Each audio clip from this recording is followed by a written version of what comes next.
अस्सलाम वालेकुम। Welcome to my channel voice over by Amna Shah. I hope कि आप खुश होंगे। कहानी शुरू करने से पहले आपसे रिक्वेस्ट है कि अगर आपको मेरा कंटेंट पसंद आता है तो प्लीज़ मेरे चैनल को सब्सक्राइब करें। आइए इंस्पेक्टर अहमद यार खान की एक और सनसनीखेज तफ्तीशी कहानी सुनते हैं। कहते हैं कि चोर चोरी से बाज आ जाता है, हेरा फेरी से बाज नहीं आता। इसी तरह थानेदार रिटायर्ड होकर घर आ जाता है, मगर थानेदारी से बाज नहीं आता। यही हालत मेरी थी जब मुझे रिटायर्ड किया गया। इतना अरसा थानेदारी करते करते गांव में आया तो मेरे लिए आम किस्म का शहरी बल्कि देहाती बन के रहना बहुत ही मुश्किल हो गया। गांव में सारा दिन बेकार पड़े रहने से तबीयत उकता जाती थी। करीबी थाना 8 मील दूर था। वहाँ मेरा एक शागिर्द थानेदार लगा हुआ था। एक रोज़ उसके यहाँ चला गया। थाने में जाकर तबीयत को सुकून आ गया। मैंने अपने शागिर्द से कहा, मुझे हवालात में बंद कर दो, गांव में जी नहीं लगता। उसने मशवरा दिया कि गांव में जब कभी तबीयत उचाट हो जाए तो मैं कुछ दिन उसके यहाँ गुजार जाया करूं। वो मेरा अजीज दोस्त था, अब भी दोस्त ही है। ऊंचे ओहदे पर पहुंच गया है। मैंने ये मामूल बना लिया कि 8-10 रोज़ बाद उसके यहाँ चला जाता, 2-3 दिन उसका मेहमान रहता, वारदातों और मुकदमों में दिलचस्पी लेता तो तबीयत बहाल हो जाती। एक बार यूँ हुआ कि मैं 1 महीना उसके यहाँ ना गया। एक रोज़ उसका एक कांस्टेबल आया, कहने लगा कि खान साहब बुलाते हैं। उसने घोड़ा भेजा था लेकिन मैं अपने घोड़े पर गया। उसने कहा, मलिक साहब आपके मतलब का एक केस आया है, मैंने इसीलिए आपको बुलाया है। मैंने उसके यहाँ डेरे डाल दिए। ये कत्ल की वारदात थी। इस तफ्तीश की कहानी सुनाने से पहले ये बता देना ज़रूरी समझता हूँ कि मैं खान साहब का नाम नहीं बताऊँगा क्योंकि वो अभी सर्विस में है। पुलिस के अहकाम के मुताबिक किसी ऐसे अफसर का नाम किसी कहानी के मजमून में इस्तेमाल नहीं हो सकता जो अभी सर्विस में हो। इनके नाम को पूरी तरह छुपाए रखने के लिए मैं वारदात के मौके और मकाम की भी वाज़ेह निशानदही नहीं करूँगा। आपको दिलचस्पी कहानी से होनी चाहिए। नाम और मकाम को आप क्या करेंगे? खान साहब ही काफ़ी समझिए। पुलिस में बेशुमार खान साहब, मलिक और चौधरी हैं। वारदात ये थी कि एक ब्रांच लाइन से रात के वक्त एक पैसेंजर ट्रेन गुजरा करती थी। सुबह के वक्त रेलवे लाइन पर एक जवान औरत की लाश देखी गई। सर लाइन से बाहर धड़ से कटा पड़ा था और धड़ दोनों लाइनों के दरमियान पड़ा था। मैं जब खान साहब के पास पहुंचा तो लाश का पोस्टमार्टम हो चुका था और लाश वारिसों के हवाले की जा चुकी थी। मैं लाश को एक नज़र देखना चाहता था। एक आदमी मकतूला के गांव भेजा कि लाश को अभी दफन ना करें, लेकिन लाश दफनाई जा चुकी थी। खान साहब ने 2 चीज़ें नोट की थीं। एक ये कि खून का एक कतरा भी मौका वारदात पर नजर ना आया। दूसरी ये कि लाश की गर्दन पर से रेल का पहिया गुजरा था। इससे ये सबूत मिलता था कि इस औरत को किसी और तरीके से गालिबन गला दबाकर कत्ल किया गया। फिर लाश रेलवे लाइन पर इस तरह रख दी गई कि गर्दन लाइन के ऊपर रखी गई थी। अगर यह हादसा होता तो मकतूला के जिस्म के कई टुकड़े हो जाते। सिर्फ गर्दन कटने से ये कहा जा सकता था कि मरने वाली ने खुदकुशी की है, लेकिन इस सूरत में वहाँ बहुत खून होना चाहिए था। खून का एक कतरा भी नहीं था। पोस्टमार्टम रिपोर्ट में डॉक्टर ने खून की गैर मौजूदगी और लाश का अकड़ाव और अंदरूनी एज़ा का मुआयना करके ये राय दी थी कि मकतूला की मौत पोस्टमार्टम के वक्त से 16 से 18 घंटे पहले वाक़ हुई है। पोस्टमार्टम दिन के 12:30 बजे हुआ था। इसके मुताबिक शाम 6:30 बजे से 8:30 बजे के दरमियान वाक़ हुई होगी। औरत के जिस्म पर तशद्दुद का कोई निशान नहीं था और न इसकी इज्जत पर हमला हुआ था। आधी रात के लगभग एक पैसेंजर ट्रेन गुजरा करती थी जिसका कोई वक्त मुकर्रर नहीं था। टाइम टेबल में इसका वक्त 11:50 था, लेकिन गाड़ी टाइम टेबल की पाबंद नहीं थी। पाकिस्तान बन चुका था। आज़ादी का 4था साल था। रेलवे का महकमा भी आज़ाद हो गया था। गाड़ियों के औकात की पाबंदी ख़त्म हो चुकी थी। खान साहब रेलवे स्टेशन से पता करवा चुके थे। पैसेंजर ट्रेन रात 12:17 पर स्टेशन से रवाना हुई थी। जाए वारदात पर 12:25 या 27 पर पहुंची होगी। इससे पहले शाम 6:20 पर एक इंजन जिसके साथ गार्ड की सिर्फ एक वैन थी स्टेशन से रन थ्रू हुआ था। उस वक्त तक चूंकि सूरज गुरूब नहीं हुआ था, इसलिए मुमकिन नहीं था कि दिन की रोशनी में कातिल ने लाश लाइन पर रखी होगी। अगर मकतूला जीती जागती गाड़ी के नीचे आई होती तो करीब के खेतों में काम करने वाले और गुजरने वाले लोग इस कटी हुई लाश को देख लेते, लेकिन खून मौजूद न होने से कोई शक नहीं रह गया था कि औरत को कत्ल करके 5-6 घंटे बाद लाश लाइन पर रखी गई होगी। जिस्मानी आंकड़ों से डॉक्टरों ने राय दी कि वो रात 12 बजे नहीं बल्कि 5-6 घंटे पहले मरी है। गाड़ी के नीचे आने का वक्त मालूम करने के लिए मैं और खान साहब स्टेशन मास्टर से जाके मिले और उसे कहा कि वो इस इंजन के ड्राइवर का नाम और पता मालूम कर दे जो गार्ड पेन को लेके शाम 6:20 पर रन थ्रू हुआ था। और पैसेंजर ट्रेन के ड्राइवर का भी स्टेशन मास्टर जवान सा आदमी था और ज़हीर मालूम होता था। उसने जवाब दिया कि अगर आप ना आते तो भी मैं आज रात ये इत्तला थाने में पहुंचा देता कि औरत कौन से ड्राइवर ने मारी है। वो इंजन जो ब्रेक वैन लेके गया था तकरीबन 1 घंटे बाद वापस आ रहा है, उसे रोक लूँगा, टोकन नहीं दूंगा। पैसेंजर ट्रेन का जो ड्राइवर था वो कल सुबह 8:30 बजे यहाँ से गुजरेगा। वो उधर जाने वाली पैसेंजर ट्रेन ला रहा है। तफ्तीश बड़ा ही सब्र आजमा काम होता है। अक्सर औकात एक मामूली सी ज़िमनी बात मालूम करने के लिए रात रात जागना पड़ता है, लंबे लंबे सफ़र करने पड़ते हैं, दर दर गली गली झक मारना पड़ती है, दिमाग माऊफ और जिस्म टूट जाता है। इस झकझक से बचने के लिए पुलिस 2 तरीके इस्तेमाल किया करती है, एक वादमाफ गवाह और दूसरा 3rd डिग्री तरीका यानी कि फेंटी। अगर मुशतबा 2 या इससे ज़्यादा हों तो इनमें से एक को लालच या अजियत या दोनों देकर वादमाफ गवाह बना लिया जाता है। अगर मुशतबा एक ही हो तो उसे इस कदर अजियत दी जाती है कि वो इकबाल जुर्म कर लेता है। पाकिस्तान ने तफ्तीश और सुराग रसानी में तो कोई तरक्की नहीं की, अजियत देने के तरीक़ों में हैरानकुन तरक्की की है। अक्सर औकात बेगुनाह भी इस तशद्दुद का निशाना बन जाते हैं। मेरे अजीज़ दोस्त और शागिर्द के लिए भी आसान तरीका यही था कि मकतूला के खामिन और दीगर मुश्तबा अफराद को बुलाकर 3rd डिग्री वाली फेंटी चढ़ाते तो तफ्तीश आसान हो जाती, मगर इनमें मेरे वाली खराबी थी। वो किसी बेगुनाह को महज शक की बिना पर परेशान करना तो दरकिनार, थाने बुलाना भी गवारा नहीं करते थे। हम रेलवे स्टेशन पर इंतज़ार करते रहे। जिस इंजन को 1 घंटे बाद आना था वो 1.25 घंटे बाद आया। इसके ड्राइवर ने बताया कि इसके इंजन के नीचे कोई औरत नहीं आई। अलबत्ता उसने ये इंकिशाफ किया कि रात वाली पैसेंजर ट्रेन का ड्राइवर उसे आखिरी स्टेशन पर मिला था। उसने उसके साथ जिक्र किया था कि रात उसकी गाड़ी के नीचे एक औरत कट गई है। दूसरी सुबह हम 8:30 बजे फिर रेलवे स्टेशन चले गए। गाड़ी खासी देर बाद आई। वही ड्राइवर था। स्टेशन मास्टर ने उसे अपने दफ्तर में बुला लिया। हमारे पूछने पर उसने बताया कि बकुआ की रात इस स्टेशन पर 3 मिनट रुककर उसने गाड़ी चलाई। स्टेशन से कोई 1.5 मील दूर इंजन की रोशनी में उसे रेलवे लाइन पर कोई लेटा हुआ नजर आया। ड्राइवर को वो उस वक्त नजर आया जब इंजन और उस आदमी के दरमियान 25-30 गज का फासला रह गया था। गाड़ी रोकी नहीं जा सकती थी। इतने कम फासले पर ब्रेक लगाना खतरनाक था। गाड़ी रफ्तार पकड़ चुकी थी। ड्राइवर ने बार बार विसिल बजाई मगर उस आदमी ने कोई हरकत न की। इंजन करीब पहुंचा तो ड्राइवर ने गौर से देखा। लाइन पर आदमी नहीं बल्कि औरत थी। ड्राइवर इंजन की रोशनी में थोड़े से वक्त में जो कुछ देख सका था वो ये था कि औरत के कपड़े रंगदार थे, उसके सर से दुपट्टा हटा हुआ था, उसकी गर्दन लाइन पर थी, सर पीछे को ढलका हुआ था, धड़ अंदर की तरफ था, लाश पीठ के बल थी, दोनों बाजू पहलुओं के साथ थे। इंजन उसके ऊपर से गुजर गया। गाड़ी में डब्बों में से जो रोशनी बाहर आ रही थी उसमें ड्राइवर को औरत का सर कटकर गिरता हुआ नजर आया था। ये पुराना ड्राइवर था। मेरे एक सवाल का जवाब देते हुए उसने बताया कि उसकी सारी सर्विस में ये 5वां इंसान उसकी गाड़ी तले आया है। एक आदमी अपनी भैंस को लाइन से हटाते इंजन की जद में आ गया था। दूसरा अटारी के करीब बंद फाटक से गुजरते गाड़ी के नीचे आ गया था। अमृतसर से आगे एक आदमी रेलवे लाइन के करीब खड़ा था। इंजन करीब पहुंचा तो वो लाइन पर बैठ गया। उसका जिस्म कीमा हो गया था। फिर एक बार जालंधर से 3 मील दूर उसने एक आदमी को लाइन के साथ उस सिमत जाते देखा जिस सिमत उसकी गाड़ी जा रही थी। ड्राइवर ने विसिल दी लेकिन उस आदमी ने ध्यान न दिया।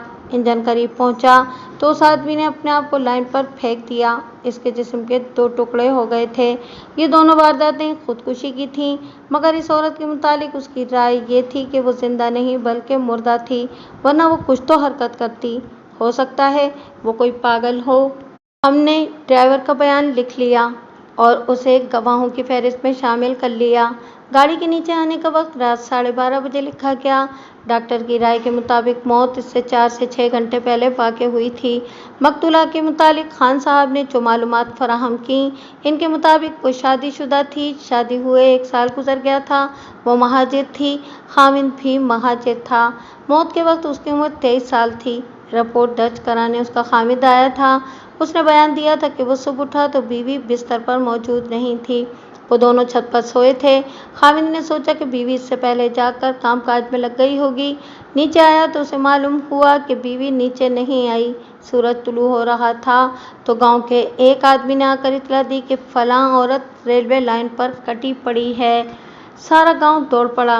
लाश के धड़ पर चादर डाल दी गई और कटे हुए सर को भी ढांप दिया गया। खामिद थाने चला गया। खान साहब मौके पर पहुंचे और जो कार्रवाई करनी थी की। वो करके लाश को पोस्टमार्टम के लिए भिजवा दिया। खामिद ने खान साहब से 3 बार कहा कि उसकी बीवी ने खुदकुशी की है। खान साहब ने उसे ये तासुर दिया कि वो मान गए हैं कि उसकी बीवी ने खुदकुशी ही की है। खान साहब ने मुझे बताया कि खामिद इसी तरह हंसी खुशी थाने से निकला जैसे किसी तालिब इल्म ने बड़ा मुश्किल पर्चा सही हल कर दिया हो। खान साहब ने इसे थोड़ी देर खुश रहने के लिए आज़ाद कर दिया। रेलवे स्टेशन से ड्राइवर का बयान लेकर हम थाने में गए तो मकतूला के खामिद, गांव के नंबरदार और मकतूला के बाप को बुला भेजा। थोड़ी देर बाद वो आ गए। सबसे पहले खामिद को अंदर बुलाया।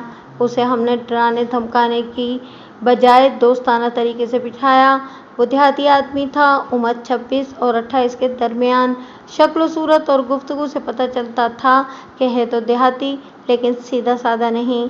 इससे खान साहब ने पहला सवाल ही ये पूछा, तुमने इतने यकीन से किस तरह कह दिया है कि तुम्हारी बीवी ने खुदकुशी की है? क्या वो घर में परेशान रहती थी? तुम इसे मारते पीटते थे? आखिर वजह क्या थी? मैं उसका चेहरा देख रहा था। उस पर साफ तब्दीली आई और वो इधर उधर देखने लगा। वो जवाब ढूंढ रहा था। कुछ कहने लगा मगर हकलाकर चुप हो गया।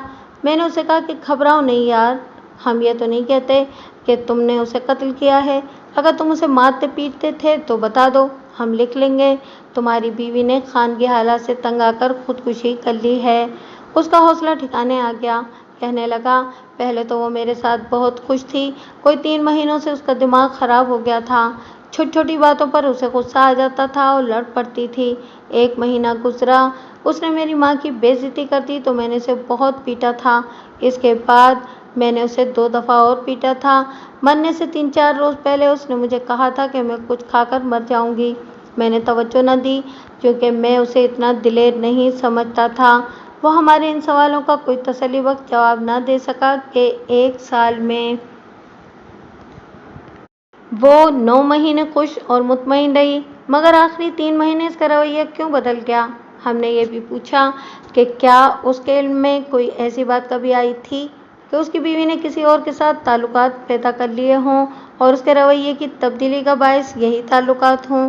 उसने पुरजोर तरीके से कहा कि उसे अपनी बीवी पर ऐसा कोई शक नहीं था और न वो इस किस्म की थी।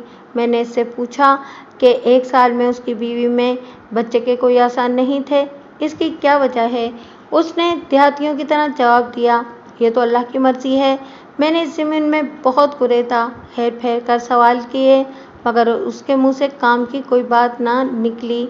उसे हमने बाहर निकाल दिया। मैंने खान साहब को मशवरा दिया कि इसकी माँ को बुलाएं। इस दौरान हमने मकतूला के बाप को अंदर बुलाया। उसने बताया कि वो हिंदुस्तान के महाजिर हैं। इनकी तकरीबन सारी बिरादरी इस गांव में आबाद हुई है। 1 साल गुजरा। उसने अपनी बेटी मकतूला की शादी इस आदमी के साथ कर दी। लड़की 8-9 महीने बहुत खुश रही। हंसती खेलती आती और हंसती खेलती ससुराल जाती थी। 3-4 महीनों से वो परेशान नजर आने लगी थी। पहले तो उसने कुछ ना बताया। 1.5 महीना हुआ उसने अपनी माँ को बताया था कि खामिद ने उसे मारा है। इसके बाद उसने कई बार अपनी माँ को बताया कि खामिद उसके साथ बहुत बुरा सलूक करता है। तुमने या तुम्हारी बीवी ने कभी अपनी बेटी के खामिद से पूछा था कि वो उसे क्यों मारता पीटता है? मैंने उससे पूछा। कभी नहीं, उसने जवाब दिया। हम अपनी बेटी को समझाते रहे कि वो खामिद की मर्जी के मुताबिक चले और उसे नाराज न होने दे। क्या यह आदमी मकतूला का बाप इतना शरीफ या कमज़ोर था कि वो अपने दामाद को कुछ कहने से डरता था? देहात के लोग तो इन बातों पर एक दूसरे के सर खोल देते हैं। ज़रा सी बेमज़गी पैदा हो जाए तो शादीशुदा बेटियों को घर बिठा लेते हैं।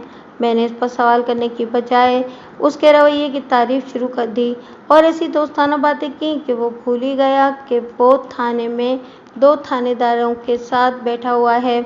उसके मुंह से ये अल्फाज निकल गए। एक रोज़ मेरी बेटी रोती हुई घर आई थी। खामिद ने उसे बहुत पीटा था और उसने ये भी कहा कि खामिद मुझे तलाक देना चाहता है। फिर भी मैंने उसे वापस भेज दिया था।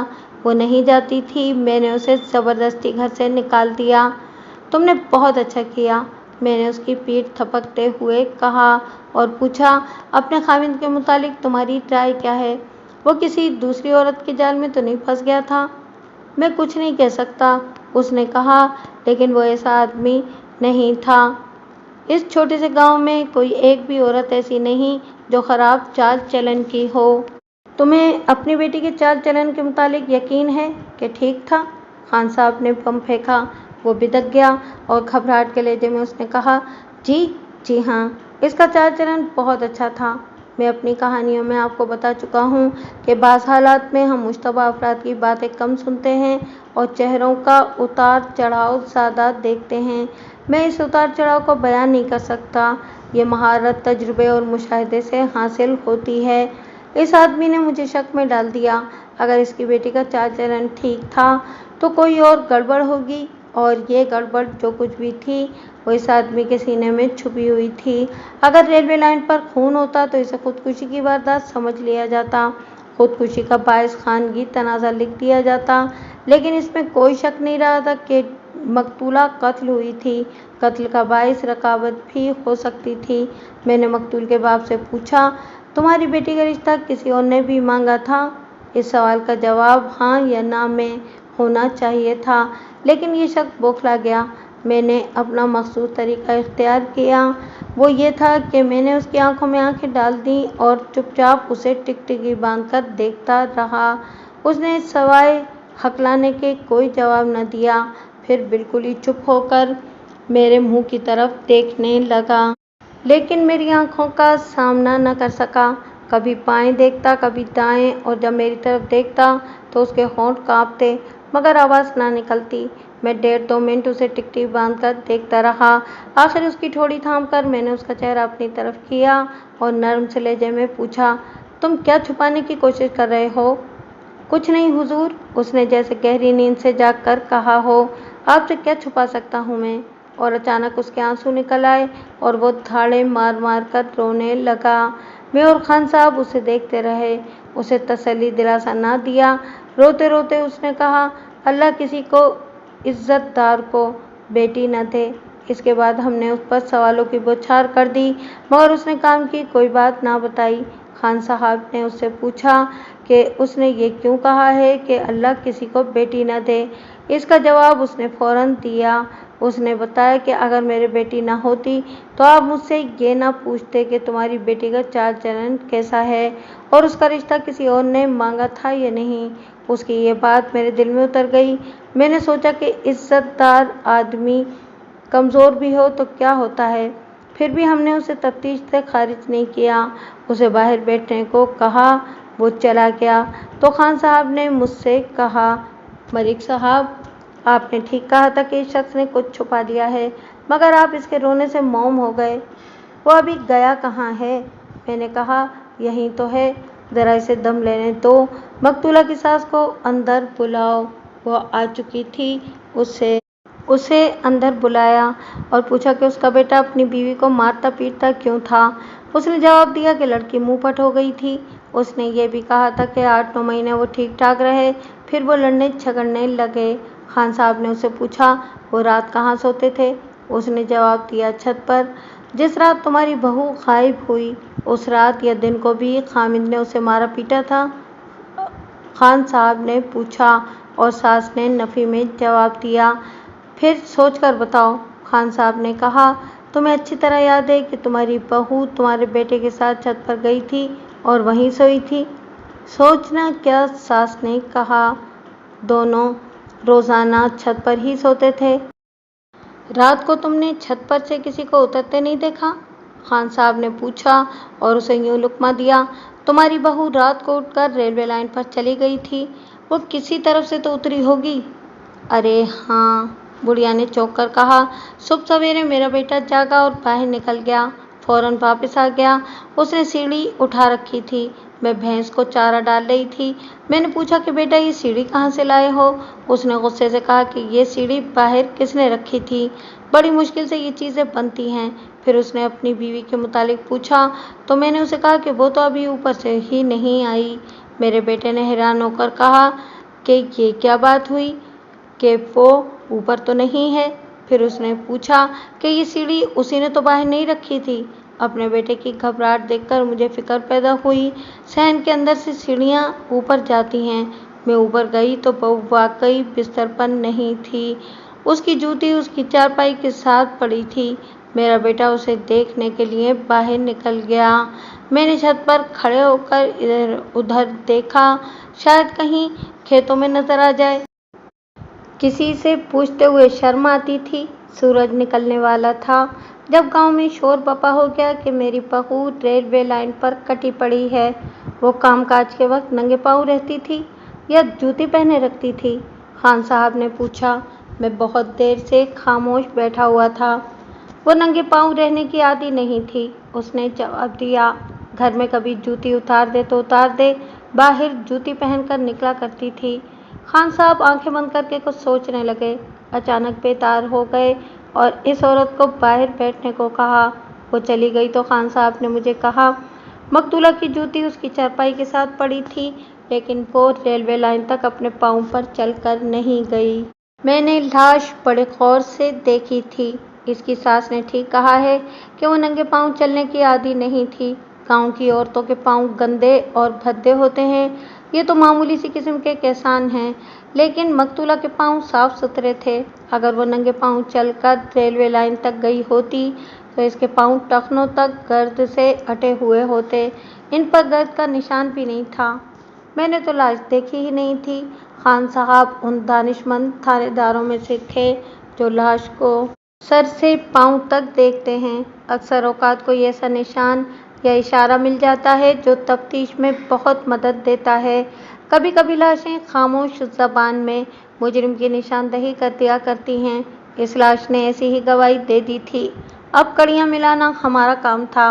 3 चीज़ें हमारी तवज्जो और सोच विचार का मरकज़ बन गई। जूती जो छत पर पड़ी रही, सीढ़ी जो मकान के बाहर या पिछवाड़े लगाई गई थी, और लाश के पाँव जो साफ सुथरे थे। ये तीनों चीज़ें मकतूला के खामिद के गिर्द घूमती थीं।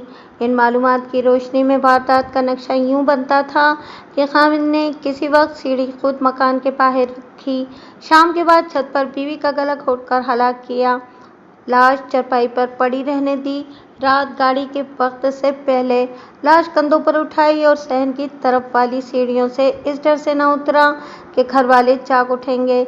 इस मकसद के लिए उसने मकान के पीछे या पहलू के साथ सीढ़ी रखी हुई थी। इससे उतरा और लाश रेलवे लाइन पर रखाया। मकतूला को यकीनन उठाकर ले जाया गया था, जिसका सबूत यह था कि लाश के पाँव साफ सुथरे थे। यहाँ 2 चीज़ें पेश नज़र रखिए। देहात के मकान कच्चे होते हैं, बुलंदी बिल्कुल मामूली। दूसरी चीज़ ये कि गांव के लोग इतने थके हुए होते हैं कि शाम का अंधेरा गहरा होते ही सो जाते हैं। ये इम्कान अब खारिज अज बहस था कि मकतूला खुद छत से उतरी और रेलवे लाइन पर जाके लेट गई। अगर ऐसा होता तो उसके पाँव में जूती होती या उसके पाँव गर्द आलूद होते। एक इम्कान ये भी था कि खामिद गहरी नींद सोया रहा। 1 या 2 आदमी आए, लड़की को उठाया और छत से उतरकर फिर उसे हलाक करके रेलवे लाइन पर रख दिया, लेकिन ये मुमकिन नज़र नहीं आता था। डॉक्टर की रिपोर्ट के मुताबिक موت کا جو وقت بتایا گیا تھا، اس وقت کوئی آدمی جرأت نہیں کر سکتا تھا کہ چھت پر چڑھ کر کسی کی بیٹی کو اٹھا کر لے جائے۔ اگر اسے زندہ اٹھا کر لے جایا جاتا تو اس پر مجرمانہ حملہ ضرور ہوتا، مگر یہ واردات ہوئی ہوتی تو مقتولہ کا خاوند اور اس کا باپ ضرور کسی شخص پر شک کا اظہار کرتے۔ ہمارے پوچھنے پر انہوں نے بتایا کہ ان کی کسی بھی شخص کے ساتھ دشمنی نہیں ہے، ان پر ایسا سخت وار ہوتا کہ ان کے گھر کی عورت کو ہی کوئی اٹھا کر لے جاتا۔ دشمنی کی بجائے اس چھوٹے سے گاؤں میں اتفاق تھا، اتفاق بھی ایسا کہ خان صاحب کے مخبر کو کوئی راز کی بات نہ پتہ چل سکی۔ گاؤں میں چند گھر مقامی لوگوں کے تھے، باقی مہاجروں کے جو سب ایک ہی برادری کے تھے۔ مقامی اور مہاجر مل جل کر رہتے تھے، لیکن دونوں اپنے کلچر اور رسم و رواج اور رہن سہن کو ایک دوسرے سے بچانے کی کوشش کرتے رہتے تھے، لہٰذا وہ ایک دوسرے کے گھروں کے اندر کی باتوں سے واقف نہیں تھے۔ پاکستان کی عمر ابھی 4 سال تھی اور ان مہاجروں کو اس گاؤں میں آئے 3 سال ہوئے تھے۔ مخبروں نے صرف یہ بتایا کہ مقتولہ کا باپ برادری کا سربراہ ہے اور برادری پر اس کا اتنا رعب ہے کہ اس کی اجازت کے بغیر کوئی بات باہر نہیں نکل سکتی۔ مقتولہ اور اس کے خاوند کے چال چلن کے متعلق مخبر جو رپورٹ لائے وہ اچھی تھیں، مگر اس میں کوئی شک نہیں تھا کہ مقتولہ کو خاوند نے قتل کیا ہے یا اس قتل میں اس کا ہاتھ ضرور ہے۔ حیرت اس بات پر تھی کہ مقتولہ کا باپ اپنے داماد پر شک کا اظہار کیوں نہیں کرتا تھا، اور یہ سوال ہمیں پریشان کر رہا تھا کہ خاوند نے اپنی بیوی کو کیوں قتل کیا، اور کیا یہ ہو سکتا تھا کہ باپ بھی اپنی بیٹی کے قتل میں شامل یا رضامند تھا۔ میں نے اور خان صاحب نے سوچ بچار کر کے فیصلہ کیا کہ خاوند کے گھر کی تلاشی لی جائے اور اسے حراست میں لے لیا جائے۔ میں سیڑھی کو ذرا اچھی طرح دیکھنا چاہتا تھا۔ یہ قتل کے بعد کا دوسرا دن تھا، سورج غروب ہونے میں ابھی گھنٹہ بھر باقی تھا۔ ہم نے ان سب کو جنہیں تھانے بٹھا رکھا تھا ساتھ لیا، چند ایک کانسٹیبل ساتھ لیے اور مقتولہ کے گاؤں چلے گئے۔ خاوند کی نشاندہی پر ہم اس کے گھر میں داخل ہوئے۔ میں نے سب سے پہلے اس کی ماں سے کہا کہ وہ سیڑھی مجھے دکھائے جو اس کا بیٹا صبح کے وقت باہر سے اٹھا لایا تھا۔ سیڑھی صحن میں پڑی تھی، عجیب اوٹ پٹانگ سی سیڑھی تھی، اس میں بانس بھی تھا، درختوں کی ٹیڑھی اور موٹی 2 خشک ٹہنیاں بھی، اور 3 ڈنڈے دیودار کے بھی تھے۔ کہیں سے موٹا کیل باہر نکلا ہوا اور مڑا ہوا تھا، اور جو ڈنڈے درختوں کے تھے ان پر کئی نوکیں تھیں۔ میں نے سیڑھی کو بڑے غور سے دیکھا، اوپر سے نیچے والے دوسرے ڈنڈے اور لمبے بازو والے ڈنڈے کے درمیان 2 بال اٹکے ہوئے تھے۔ یہ زنانہ بال تھے کیونکہ لمبے تھے۔ ان سے میں نے ذہن میں یہ تصور قائم کیا تھا کہ مقتولہ کی لاش قاتل نے کندھے پر اس طرح اٹھائی کہ اس کا سر نیچے ڈھلکا ہوا تھا، یعنی لاش کا پیٹ قاتل کے ایک کندھے پر یا گردن کے پیچھے دونوں کندھوں پر تھا۔ سیڑھی سے اترتے لاش کے بال متوازی اور عمودی ڈنڈوں کے درمیان اٹک کر ٹوٹ گئے۔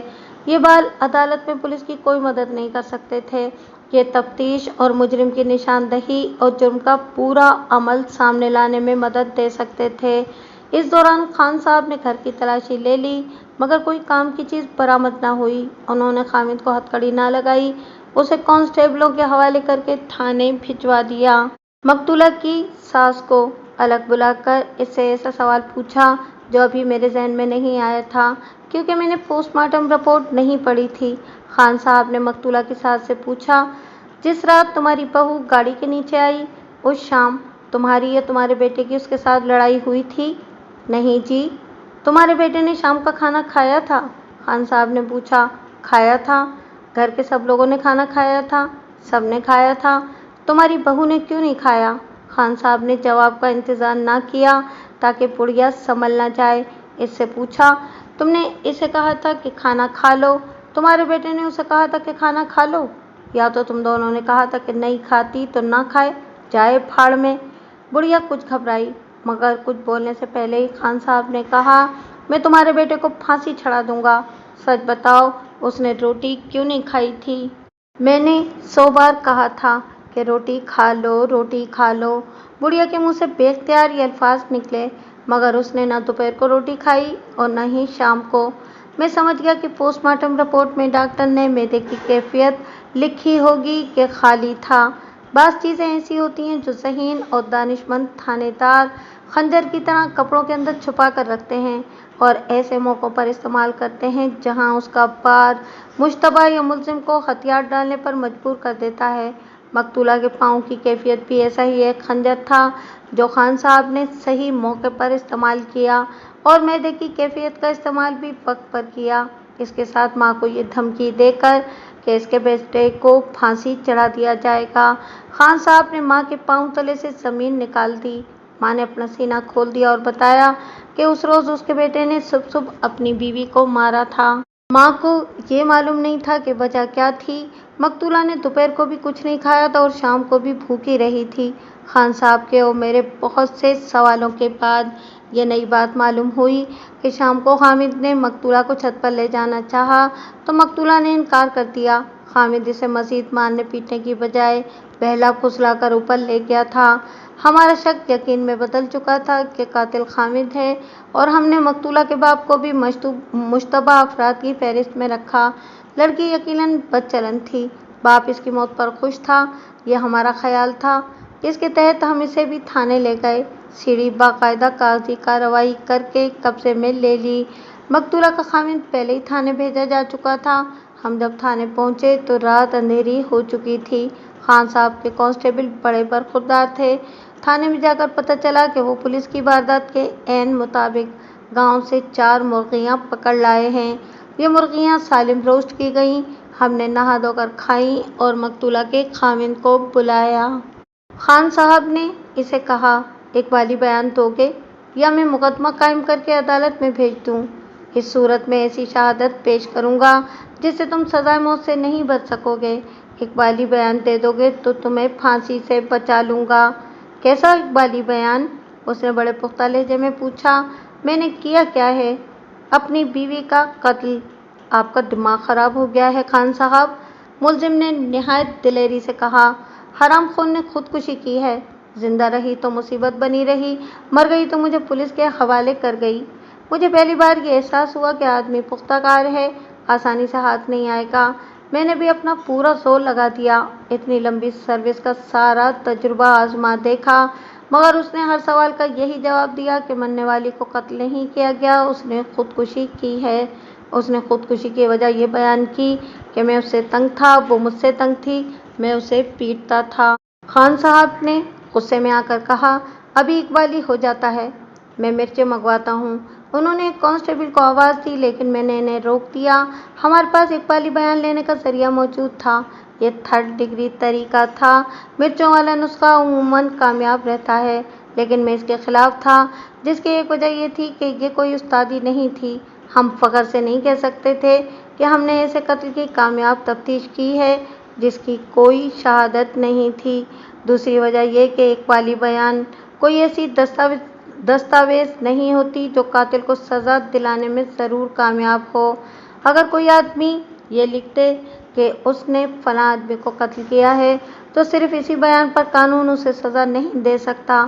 دفعہ 164 تعزیرات پاکستان کے تحت مجسٹریٹ کے سامنے دیا ہوا بیان بھی اس وقت تک بیکار ہوتا ہے جب تک کہ اس کے مطابق شہادت یا ثبوت موجود نہ ہو۔ پولیس کے لیے 2 دستاویزیں بہت ہی نازک اور خطرناک ہوا کرتی ہیں۔ ایک ہے ابتدائی رپورٹ جسے فرسٹ انفارمیشن رپورٹ FIR کہتے ہیں، اور دوسرا اقبالی بیان، نااہل تھانے دار کی لکھی ہوئی FIR اور چالاک ملزم کا دیا ہوا اقبالی بیان عدالت میں پولیس کے کیس کو تباہ و برباد کر دیتا ہے۔ اس قتل کی واردات میں جہاں کوئی ٹھوس شہادت نہیں تھی، نہ کوئی موقع کا گواہ تھا، اقبالی بیان لینا تفتیش میں سستی کرنے اور عدالت میں ملزم کو شک کا فائدہ دلوا کر بری کرانے کے مترادف تھا۔ چنانچہ میں نے خان صاحب کو مرچیں محفوظ رکھنے کا اشارہ کیا اور انہیں انگریزی میں کہا کہ میں مقتولہ کے باپ کو الگ لے جا کر لپیٹے میں لیتا ہوں اور آپ اسے جرح کے جال میں پھانسنے کی کوشش کرتے رہیں۔ میں نے انہیں یہ کہا کہ آج رات نہ سوئیں گے نہ سونے دیں گے۔ میں مقتولہ کے باپ کو باہر صحن میں لے گیا۔ میں اب ایک اور طریقہ استعمال کرنا چاہتا تھا۔ میں نے اس شخص سے پوچھا، تمہیں معلوم ہے کہ تمہاری بیٹی کو تمہارے داماد نے قتل کیا ہے؟ قتل؟ اس نے حیران ہو کر کہا، نہیں جی، مجھے تو یہ معلوم ہے کہ میری بیٹی نے خودکشی کی ہے۔ खुदकुशी क्यों की है उसने? मैंने पूछा। खामिद उसे बहुत तंग करता था। तुम्हें ये मालूम था कि खामिद उसे क्यों तंग करता था? उसके खामिद को तुमने कभी रोका क्यों नहीं था? कभी पूछा क्यों नहीं था कि वो इसे क्यों तंग करता है? मैं तो अपनी बेटी को समझाता रहता था कि बेटी, मेरी इज्जत का ख्याल करो और खामिद को खुश रखो। और जानते हो कि तुम्हारा दामाद क्या कह रहा है? मैंने अपना खुसूसी हरबा इस्तेमाल करते हुए कहा। वो कहता है कि मेरा ससुर धोखेबाज और मक्कार है। इसकी बेटी शादी से बहुत पहले बदकार थी। वो कहता है कि हिंदुस्तान में मेरा ससुर वारदातें किया करता था और अपनी इस बेटी को रिश्वत के तौर पर थानेदारों के पास भेजा करता था। वो ये भी कहता है कि अपनी बेटी पटवारी के पास भेजकर उसने एक आदमी की ज़मीन अपने नाम करा ली थी। और वो ये भी कहता है कि ये बातें उसे यहाँ आकर शादी के बाद मालूम हुई हैं। तुम्हारे दामाद ने इकबाल जुर्म कर लिया है और बयान दिया है कि उसने बदकारी की वजह से तुम्हारी बेटी को कत्ल किया है। इसका असर वही हुआ जिसकी मुझे तवक्को थी। वो भड़क उठा और उठ खड़ा हुआ। गुस्से से उसकी ज़बान लड़खड़ाने लगी। उसके मुंह से सिर्फ नंगी गालियां निकल रही थीं। वो दामाद को वहीं कत्ल करने पर तैयार हो गया। मैंने उसे बिठा दिया और कहा कि ज़रा सब्र करो, मैं अभी तुम्हें उसके पास ले जाऊंगा। मैं उसे फांसी से बचने नहीं दूंगा। उसने तुम जैसे इज्जतदार आदमी पर तोहमत लगाई है। इसे यूं हमदर्दी के जाल में फांस कर उस कमरे में ले गया जहां खान साहब ने मकतूला के खामिद को बिठा रखा था। खान साहब ने कहा, मलिक साहब ये नहीं मानता, मुझे दूसरा तरीका इख्तियार करने दें। मैंने कहा, ना माने, हमें पक्की गवाही मिल गई है। इसके ससुर ने मुझे बताया है कि ये शख्स जानी और चर्सी है। अपनी बीवी से बदकारी कराना चाहता था लेकिन वो नहीं मानती थी। वो कहता है कि शहर जाकर ये जुआ खेलता था। मैं अपनी इज्जत की वजह से खामोश था। मेरी इतनी नेक नामी को ये शहर ले जाना चाहता था। वो ना मानी तो उसे कत्ल कर दिया और उसकी लाश रेलवे लाइन पर रख दिया। मुलजिम का रंग सांवला था मगर गुस्से से ये रंग बिल्कुल ही बदल गया। उसने कहा, कहाँ है वो बूढ़ा? उसने गालियां बकीं और कहा, ज़रा उसे यहाँ ले आएं खान साहब। मैंने उसकी पीठ थपका कर कहा, घबराओ नहीं जवान, हम उसे तुम्हारे सामने ले आएंगे, लेकिन अदालत में। वो ये साबित करने के लिए कि तुम चर्सी जुआरी और औरतबाज हो। 1 दर्जन गवाहियाँ ला रहा है। अब हमें इकबाली बयान की ज़रूरत नहीं। तुम्हारा जुर्म तुम्हारा ससुर बयान करेगा और मैं अपने हाथों तुम्हारे गले में फांसी का रस्सा डालूंगा। ये कहते कहते मैं बाहर निकल गया। 2 कांस्टेबलों को बुलाकर एक हिदायत दी और मकतूला के बाप को अंदर बुलाकर ले गया। जब ससुर और दामाद ने एक दूसरे को देखा तो बैक वक्त मशीन गनों की तरह फट पड़े। दामाद शेर की तरह उठा, ससुर उसकी तरफ लपका। मैंने 2 कांस्टेबल इन्हीं के लिए बुलाए थे। इन्हें यही हिदायत दी थी कि अगर ये एक दूसरे पर टूट पड़ें तो इन्हें पकड़ लें। कांस्टेबलों ने इन्हें पकड़ लिया। मैं जानता था कि देहातियों को भड़काना, बल्कि पाकिस्तान की मखलूक को, जिसे अवाम कहा जाता है, भड़काना इतना ही आसान है जैसे आतिशबाजी की हवाई के पीछे अंगारा लगा दो तो वो शूं करके शरारे बखेरती आसमान पर जा पहुंचती है। इन दोनों के पीछे भी मैंने एक एक अंगारा रख दिया था। वो बैक वक्त एक दूसरे को गालियां दे रहे थे। खान साहब मेरी चाल समझ चुके थे। पुलिस के लिए ये चाल कोई अनोखी नहीं थी। किसी वारदात में मुलजिम एक से ज़्यादा हों तो ये तरीका अक्सर कामयाब रहता है। हम दोनों तमाशाइयों की तरह इनकी गालियों और लानतों का तबादला सुनते रहे। हमें दिलचस्पी अपने काम से थी। इनमें एक ये फिक्रा भी था जो दामाद के मुंह से निकला, तेरी छोड़ी हुई बेटी को कोई कबूल नहीं करता था, उसे मैंने कबूल किया। ससुर ने कहा, ओए भिखारी, तुझे मैं बेटी न देता तो सारी उम्र कंवारा रहता। तकरीबन निस्फ घंटे इन्हें टकराकर ये इंकिशाफ हुआ कि मकतूला की ये दूसरी शादी थी। पहले खामिद ने उसे तलाक दे दी थी क्योंकि उसने एक आदमी के साथ आशनाई कर रखी थी। ससुर को हमने बाहर भेज दिया। मकतूला के खामिद से हमने इस नए इंकिशाफ के मुताबिक सवाल करने शुरू कर दिए। इससे इसकी तस्दीक हुई कि मकतूला की गैर मर्द से आशनाई की वजह से तलाक मिली थी। मुलजिम को मालूम था, फिर भी उसने उसके साथ शादी कर ली। मकतूला का बाप इसलिए मुलजिम को बीवी मारने पीटने से नहीं रोकता था क्योंकि उसे शक था कि उसकी बेटी ने असर नो किसी से ताल्लुकात पैदा कर लिए हैं। वो अपनी बेटी को ही कसूरवार समझता था। मैंने खामिद से पूछा कि क्या उसकी बीवी ने कोई ऐसी नाज़ेबा हरकत की थी? हामिद ने वसूख से बताया कि वो पाक साफ रही, उसने किसी की तरफ आंख उठाकर भी नहीं देखा। फिर मैंने पूछा कि वो उसे मारता पीटता क्यों था, तो उसने वही जवाब दिया जो वो पहले दे चुका था। अब कि उसने ये भी कहा, मैं इसके साथ अच्छा सलूक करता था, इससे वो बददिमाग हो गई थी, उसने घर का काम काज छोड़ दिया था। अब इकबाली बयान दोगे? खान साहब ने बड़े प्यार से पूछा। अपने खुदा पर यकीन करें खान साहब, मैंने उसे कत्ल नहीं किया, उसने बदस्तूर बड़े पुख्ता लहजे में जवाब दिया। मैंने उसे सुसर की गवाहियों की धमकी दी तो उसने गाली देकर कहा, उसे कहो कि ले आए गवाहियाँ, मुझे सूली पर खड़ा कर दो, हाथों पर जलते अंगारे रख दो, मैं यही कहूँगा कि मैंने बीवी को कत्ल नहीं किया। मैंने फिर भी खान साहब को मिर्चों के नुस्खे से रोक दिया। मैंने इन्हें मशवरा दिया कि मकतूला के पहले खामिन और उसके आशना को बुलाते हैं। खान साहब ने उकता कर कहा, मलिक साहब, आप तो रिटायर्ड ज़िंदगी गुजार रहे हैं, आपको शुगल मिल गया है, मैं 15 मिनट में इससे इकबाली बयान ले लेता हूँ, कल 164 का बयान करा लूँगा। लेकिन मैं नहीं माना, मुझे वाकई शुगल मिल गया था, तफ्तीश और सुराग रसानी का मुझे चस्का था। इसके अलावा मैंने खान साहब से इस ख्याल का भी इजहार किया कि ये भी हो सकता है कि इसकी बीवी को कोई और ही उठा ले गया हो, और ये भी हो सकता है कि वो खामिद की आंख लगते ही खुद ही नीचे उतर गई हो और उसे आशना ने मार डाला हो, मगर खान साहब ने मेरे इस ख्याल को रद्द कर दिया। अलबत्ता मेरी ये बात मान गए कि मकतूला के पहले खामिद और आशना को बुला लिया जाए।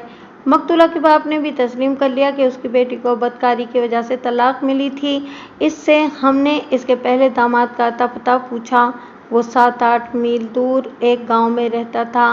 वक्त देखा, सुबह के 3:45 बज रहे थे। खान साहब ने उसी वक्त उसे बुलाने के लिए एक कांस्टेबल को रवाना कर दिया। मकतूला के खामिद को हमने हवालात में बंद नहीं किया, उसे कांस्टेबलों के हवाले करके सोने की इजाज़त दे दी। मैं और खान साहब भी सोने के लिए चले गए। हम 10 बजे तक सोए और 11 बजे थाने में चले गए। मकतूला का पहला खामिद आया हुआ था। उससे मकतूला के मुतालिक पूछा तो उसने ये सुनकर कि वो कत्ल हो गई है, कहा उसे खामिद ने कत्ल किया होगा, मैंने उस पर रहम किया था और तलाक दे दी थी। इससे सिर्फ ये पता चला कि हिंदुस्तान मशरक़ी पंजाब के एक गांव में उसकी शादी मकतूला के साथ दिसंबर 1946 में हुई थी।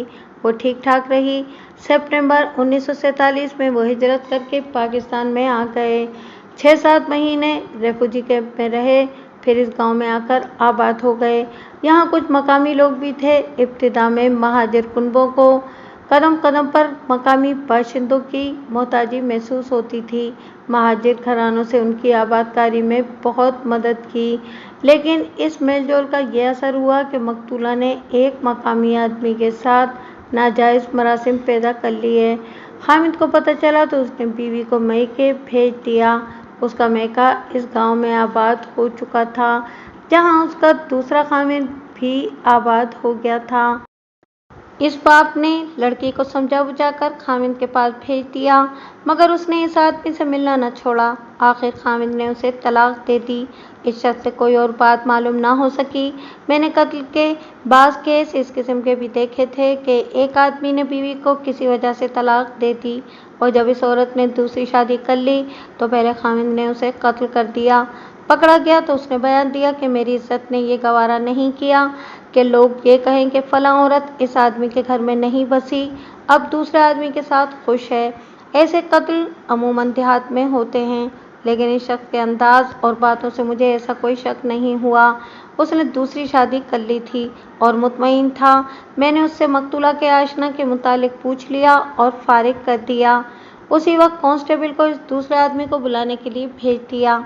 इस दौरान हम दोनों मुल्ज़िम मकतूला के दूसरे खामिद को जिरात, धमकियों और लालच से कायल करने और इसकी कोशिश करते रहे, लेकिन वो ऐसा पत्थर निकला जिसे 2 थानेदार मिलकर भी न तोड़ सके। हमें ठोस शहादत की ज़रूरत थी, जो मुल्ज़िम के सिवा और कोई नहीं दे सकता था। खान साहब ने यह भी सोचा कि इसमें चूँकि कोई शक नहीं कि ये मुल्ज़िम अपनी बीवी का कातिल है, इसलिए पेशावर झूठे गवाहों की खिदमत हासिल कर ली जाएं। हमारे मुखबिर नाकाम हो चुके थे। मकतूला के बाप के असर व रसूख से झूठे गवाह आसानी से मिल जाते, जिनमें से हम एक दो को यानी शाहिद भी बना सकते थे। शाम से ज़रा पहले मकतूला का आशना आ गया। उससे मुझे ये मालूम करना था कि कहीं ऐसा तो नहीं कि वो मकतूला से तलाक के बाद भी मिलता रहा। हमें कत्ल का बाइस मालूम करना था। ये शादीशुदा आदमी था, वजीद, जवान था, औरतों के लिए इसमें कशिश थी। उसने बिल्कुल इनकार नहीं किया कि मकतूला के साथ उसकी दोस्ती थी। उसने छुपाने की कोशिश ही नहीं की। उसने ये भी कहा कि मकतूला के उसके सिवा किसी और के साथ ताल्लुकात नहीं थे और वो इस कुमाश की थी ही नहीं। महाजिर जब इनके गांव में गए तो इस आदमी ने इनकी बहुत मदद की। मकतूला और इसके खाविंद के साथ के दोस्ताना ताल्लुकात पैदा हो गए थे। वो नेक नियति से उनकी मदद करता था। हल के लिए उसने उन्हें अपने मवेशी भी दे दिए थे। मकतूला उसके एहसानात और सलूक से इतनी मुतासिर थी कि उस आदमी ने एक रोज़ उस पर अपनी बदनीयती का इजहार कर दिया। मकतूला ने उसे कहा कि उसके एहसान चुकाने के लिए उसके पास अपने आप के सिवा और कुछ भी नहीं। वहाँ से इनकी खुफिया दोस्ती शुरू हो गई। उसके खामिद को पता चल गया तो उसने मकतूला को तलाक दे दी। 2 घंटों की जिरा में हमें यह आदमी साफ नजर आया कि इसके साथ उसका कोई ताल्लुक नहीं था। अब हमारे पास मकतूला का खामिद रह गया था। मकतूला के बाप को हमने गवाहों की फहरिस्त में रख लिया और उसे कहा कि वो शहादत मुहैया करने में हमारी मदद करे। खान साहब ने मकतूला के खामिद को हवालात में बंद कर दिया। दूसरे दिन शहर ले जाकर अदालत से उसका 7 रोज़ का रिमांड ले लिया। मुझे खान साहब ने अपने पास रोक लिया और कहने लगे कि केस तैयार हो जाए तो मैं घर जाऊंगा। उसी रोज़ कत्ल के 2 और केस आ गए। ये ख़ानदानी दुश्मनी के केस थे। दिन के वक्त 2 पार्टियों की खुली लड़ाई में ये कत्ल हुए थे। रस्मी सी तफ्तीश करनी थी लेकिन काम बहुत था। खान साहब 3 रोज़ तक इसमें मसरूफ़ रहे और मैं मकतूला के खामिद को नरम करने या शहादत या सबूत वगैरह के मुतालिक सोचता रहा। करते करते रिमांड का आखिरी दिन आ गया। 7 दिन का मज़ीद रिमांड ले लिया गया, मगर 4 दिन मज़ीद गुजर जाने के बावजूद हमारे काम की रफ्तार सुस्त थी। इस बिरादरी में इतना सख्त इत्तेहाद था कि कोई भी गवाही के लिए तैयार नहीं होता था। मकतूला के बाप का असर और रौब बेकार साबित हो रहा था। हमें बताया गया कि 2 आदमियों ने मकतूला के बाप को ये भी कह दिया था कि अगर तुम्हारे दामाद ने तुम्हारी बेटी को कत्ल किया है तो अच्छा किया है। पहले खामिद ने उसे तलाक दे दी थी, दूसरे ने कत्ल कर दी। वो इसी काबिल थी। बिरादरी में बदकार औरत को जिंदा नहीं रहना चाहिए। अब तो मैं कायल हो गया था कि मिर्चों और फेंटी वाला नुस्खा इस्तेमाल किया जाए और अगर ये भी नाकाम रहे तो मकामी लोगों से गवाही लिए जाए। कत्ल हुए 13 दिन गुजर गए थे। उस रात हमें 3rd डिग्री वाला तरीका आजमाना था। दिन के 4 बज रहे थे कि एक सब इंस्पेक्टर पुलिस दफ्तर में दाखिल हुआ। पठान साहब उसे अच्छी तरह जानते थे, बड़े तपाक से मिले। मैं उसे नहीं जानता था। उसने 25-26 मील दूर के एक देहाती थाने का नाम लेकर बताया कि वो वहाँ SHO है और वो खान साहब के थाने के एक आदमी को शनाख्त और शहादत के लिए अपने साथ ले जाने आया है। उसने जब उस आदमी का नाम, बल्दिया, ज़ात और गांव बताया तो मैं और खान साहब बिदक उठे। यह आदमी खान साहब की हवालात में बंद था और मकतूला का खामिन था, जो इकबाली बयान देने पर आमादा नहीं हो रहा था। हमें जब पता चला कि वो किसी और केस में भी मुलव्विस और मतलूब है तो हम समझे कि ये पेशावर मुजरिम है, इसीलिए पुलिस से ज़र्रा भर भी नहीं डरता। मगर बात कुछ और निकली। सब इंस्पेक्टर ने बताया कि उसके थाने में एक औरत ने अपने खामिद को इस तरह जहर दिया है कि वो घर आया तो उस औरत ने उसे प्याले में दूध डाल कर दिया।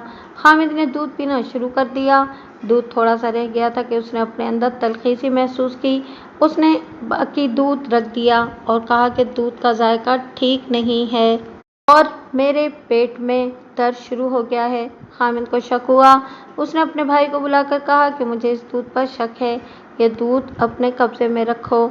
उसकी बीवी ने उसके भाई से प्याला छीनने की कोशिश की। उसके खामिद की हालत तेजी से बिगड़ने लगी। वो कहता था कि अंदर आग लग गई है। गांव के सियाने को बुला लिया गया। उसने उसे घी में काली मिर्चें मिलाकर पिलाई। उसे कह हुई मगर हालत और ज़्यादा बिगड़ गई। घर वालों ने उसे चारपाई पर डाला और शहर की तरफ दौड़ पड़े। शहर, जो दरअसल कस्बा था, 5 मील दूर था। वो लोग दूध का प्याला जिसमें थोड़ा सा दूध था साथ ही ले गए। कस्बे के सरकारी अस्पताल में पहुंचे तो ये आदमी अभी जिंदा था। इसने डॉक्टर को बयान दिया कि उसे बीवी ने दूध दिया था जो पीकर उसकी ये हालत हो गई है। बयान देते देते वो मर गया। पुलिस को अस्पताल में बुलाया गया, दूध कब्जे में ले लिया गया, लाश का पोस्टमार्टम किया गया। मैदे के टुकड़े और एचसा और दूध लाहौर केमिकल एग्जामिनर के मुआयने और रिपोर्ट के लिए भेज दिया गया और मकतूल की बीवी को गिरफ्तार कर लिया गया। वो औरत साथ थी, आधी मुजरिम नहीं थी। जज्बात में आकर खामिद को जहर दे बैठी, लेकिन ऐन मौके पर पकड़ी गई और जब थाने में आई तो रो रो कर पागल हो रही थी। सब इंस्पेक्टर ने कहा कि रोना महज बेकार है, एक बाले जुर्म कर लो, मैं तुम्हें बचाने की कोशिश करूँगा। उसने मुलजिमा को ऐसे अंदाज से तसल्ली दिलासा दिया कि थानेदार को वो अपना मुनिसो गमखार समझ बैठी। उसने अपने जुर्म की वजह पूरी तफसील से सुना दी। उसने अपने खामिद को इस आदमी की खातिर जहर दिया था जिसने अपनी बीवी को कत्ल करके उसकी लाश रेलवे लाइन पर रख दी थी। हम समझ गए कि इसने बीवी को क्यों कत्ल किया है। सब इंस्पेक्टर ने इस औरत का इकबाली बयान मुख्तसर करके सुनाया तो मैंने उसे कहा कि यह आदमी अपनी बीवी के कत्ल में इस हवालात में बंद है मगर इकबाली बयान नहीं दे रहा। मैंने कहा कि उसे हवालात से निकाल कर यहाँ ले आते हैं, इसके सामने मुकम्मल इकबाली बयान जो इस औरत ने दिया है सुनाया जाए। मुलजिम को हवालात से निकाल कर कमरे में लाया गया। सब इंस्पेक्टर ने इससे पूछा, तुम फलां बल्द फलां सात फलां और फलां गांव के हो? उसने जवाब दिया, जी। उसने खामिद की कातला का नाम लेकर पूछा कि उसे जानते हो? मुलजिम ने दबी दबी सी जबान में लाइल्मी का इजहार किया। सब इंस्पेक्टर ने पूछा, मशरकी पंजाब के फलां गांव में तुमने इसके साथ शादी नहीं की थी? निकाह फलां मौलवी ने नहीं पढ़ाया था? वो हमारे पास मौजूद है, इसी गांव में आकर आबाद हुआ है जहां तुम्हारी पहली बीवी रहती है। हाँ, उसने खान साहब से मुखातिब होकर जवाब दिया, मैं उसे जानता हूँ लेकिन मैंने अपनी बीवी को कत्ल नहीं किया। तुमने कत्ल किया है या नहीं? सब इंस्पेक्टर ने कहा, उसने अपने खामिद को जहर देकर कत्ल कर दिया है, पकड़ी गई है और उसने इकबाली बयान दे दिया है। उसने कहा है कि उसने तुम्हारी खातिर खामिद को जहर दिया है। ये सुनकर उसने सर झुका लिया। मैंने सब इंस्पेक्टर से कहा कि इसे मुलजिमा का सारा इकबाली बयान सुना दो। मैंने मुलजिम का सर ऊपर उठाया और कहा, अच्छी तरह से सुनो। मैंने देखा कि उसकी आंखों से आंसू बह रहे थे। सब इंस्पेक्टर ने सुनाया कि मुलजिमा बड़ी अच्छी शक्ल और सूरत की जवान औरत है। उसने ये इकबाली बयान दिया है कि मशरकी पंजाब हिंदुस्तान में मुल्क की तकसीम से 1 साल पहले उसकी शादी इस मुलजिम के साथ हुई थी, मगर इस शादी में न मुलजिमा के वालिदैन रजामंद थे न मुलजिम के, क्योंकि मुलजिमा की ज़ात मुलजिम के ज़ात से नीची समझी जाती थी। मुलजिम ऊंची ज़ात का है, इनकी शादी का तो सवाल ही पैदा नहीं होता था। हिंदुस्तान में मुलजिमा का गांव मुलजिम के गांव से 12-14 मील दूर था। इनकी मुलाकात एक खानका के उर्स पर इस तरह हुई थी कि मुलजिमा भीड़ में अपनी साथी औरतों से बिछड़ गई थी और बादोबारा का ऐसा तूफान आया था कि उर्स पे जो हज़ारों ज़ायरीन गए हुए थे बुरी तरह भागने और पनाहें ढूंढने लगे। मुलजिम ने मुलजिमा को अकेले देखकर उसकी मदद की, उसे अपने साथ एक जगह छुपा लिया। मुलजिमा अपनी साथी औरतों से बिछड़कर बहुत परेशान थी। तूफान से वो खौफज़दा हो गई। वो कंवारी लड़की थी, रोती फिरती थी। मुलजिम ने उसे पनाह में लेकर संभाल लिया। ये इनकी पहली मुलाकात थी। तूफान का जोर 3-4 घंटों बाद थमा। मुलजिम ने मुलजिमा को साथ लिया और उसे उसके गांव की औरतें बड़ी मुश्किल से तलाश कर दी। मुलजिमा को यह आदमी इसलिए भी अच्छा लगा कि उसने इसकी मदद की थी और वैसे भी ये उसे पसंद आ गया। मुलजिमा के बयान के मुताबिक पहली मुलाकात में ही उन्होंने फिर मिलने का वादा कर लिया। इसके बाद ये इस तरह मिले कि ये मुलजिम 12-14 मील का सफ़र तय करके मुलजिमा के गांव में से गुजरता और मुलजिमा उसे देखकर एक ख़ास जगह पहुंच जाती। चंद एक मुलाकातों के बाद उन्होंने यहाँ तक तय कर लिया कि मुलजिमा घर से भाग आएगी और मुलजिम उसके साथ शादी कर लेगा। हालांकि मुलजिम की मंगनी बिरादरी की एक लड़की के साथ हो चुकी थी। उसने अपने वालिदैन से कहा कि वो मंगनी मनसूख कर दें, लेकिन बिरादरी का कानून बड़ा सख्त था। मुलजिम ने दिलेरी करके ऐलान कर दिया कि वो इस लड़की के साथ शादी नहीं करेगा। ایک رات لڑکی گھر سے بھاگ آئی۔ ملزم اس کے گاؤں کے قریب مقررہ جگہ پر کھڑا تھا۔ وہ لڑکی کو اپنے گاؤں میں لے آیا اور اپنے ایک دوست کے گھر رکھا۔ برادری ملزمہ کو قبول کرنے پر تیار نہیں تھی۔ ملزم نے برادری سے کہا کہ وہ اس گاؤں سے ہی نکل جائے گا۔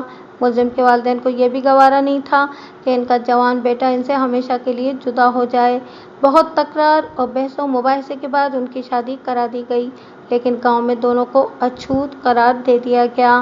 ملزمہ کے گھر والوں کو پتہ چل گیا کہ ان کی بیٹی کہاں ہے۔ وہ کمزور لوگ تھے۔ گاؤں کی اونچی ذات کے 2-4 آدمیوں کو ساتھ لے کر ملزم کے گاؤں گئے۔ انہیں بتایا گیا کہ ان کی بیٹی نے باقاعدہ شادی کر لی ہے۔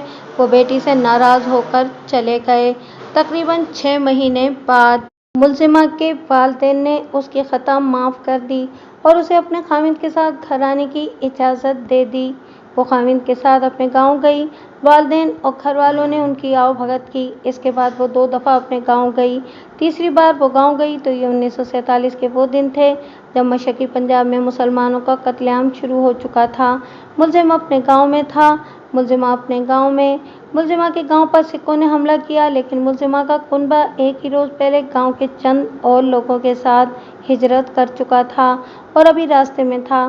بہت سی مشکلات کا مقابلہ کرتے یہ لوگ پاکستان میں آ گئے اور بولٹن کے ریفیوجی کیمپ میں چلے گئے، جہاں ملزمہ کو ملزم کی ساری برادری مل گئی۔ ملزم کا باپ سکھوں کے ہاتھوں شہید ہو گیا تھا۔ ملزمہ نے اپنے خاوند کے متعلق پوچھا۔ اسے بتایا گیا کہ وہ نہیں آیا۔ ملزم کے گاؤں پر بھی حملہ ہوا تھا۔ اس وقت ملزم گاؤں میں نہیں تھا، کہیں باہر چلا گیا تھا۔ گاؤں والے وہاں سے ہجرت کر آئے اور لاہور کے بولٹن ریفیوجی کیمپ میں پہنچ گئے۔ انہوں نے سارے کیمپ میں اسے ڈھونڈا۔ ہر روز نئے قافلوں میں اسے ڈھونڈتے، مگر اس کا کہیں اتا پتہ نہ ملا۔ اب ملزمہ کیمپ میں آ گئی تو یہ بھی اسے ڈھونڈنے لگی، مگر سارے لاہور کے اندر مضافات میں اور کیمپ میں لاکھوں مہاجرین میں کسی کو تلاش کرنا ناممکن تھا۔ ایک روز ان کے قریب کے ایک گاؤں کا ایک آدمی کیمپ میں آیا۔ اس کے خاندان کے بہت سے آدمی شہید ہو گئے تھے۔ اس نے ملزم کے متعلق پکی اطلاع دی کہ وہ پاکستان کے راستے میں مارا گیا ہے اور اس نے اس کی لاش دیکھی ہے۔ اس نے نشانیاں بتائیں اور ثابت کر دیا کہ ملزم سکھوں کے ہاتھوں قتل ہو گیا ہے۔ پھر 3-3.5 سال گزر گئے۔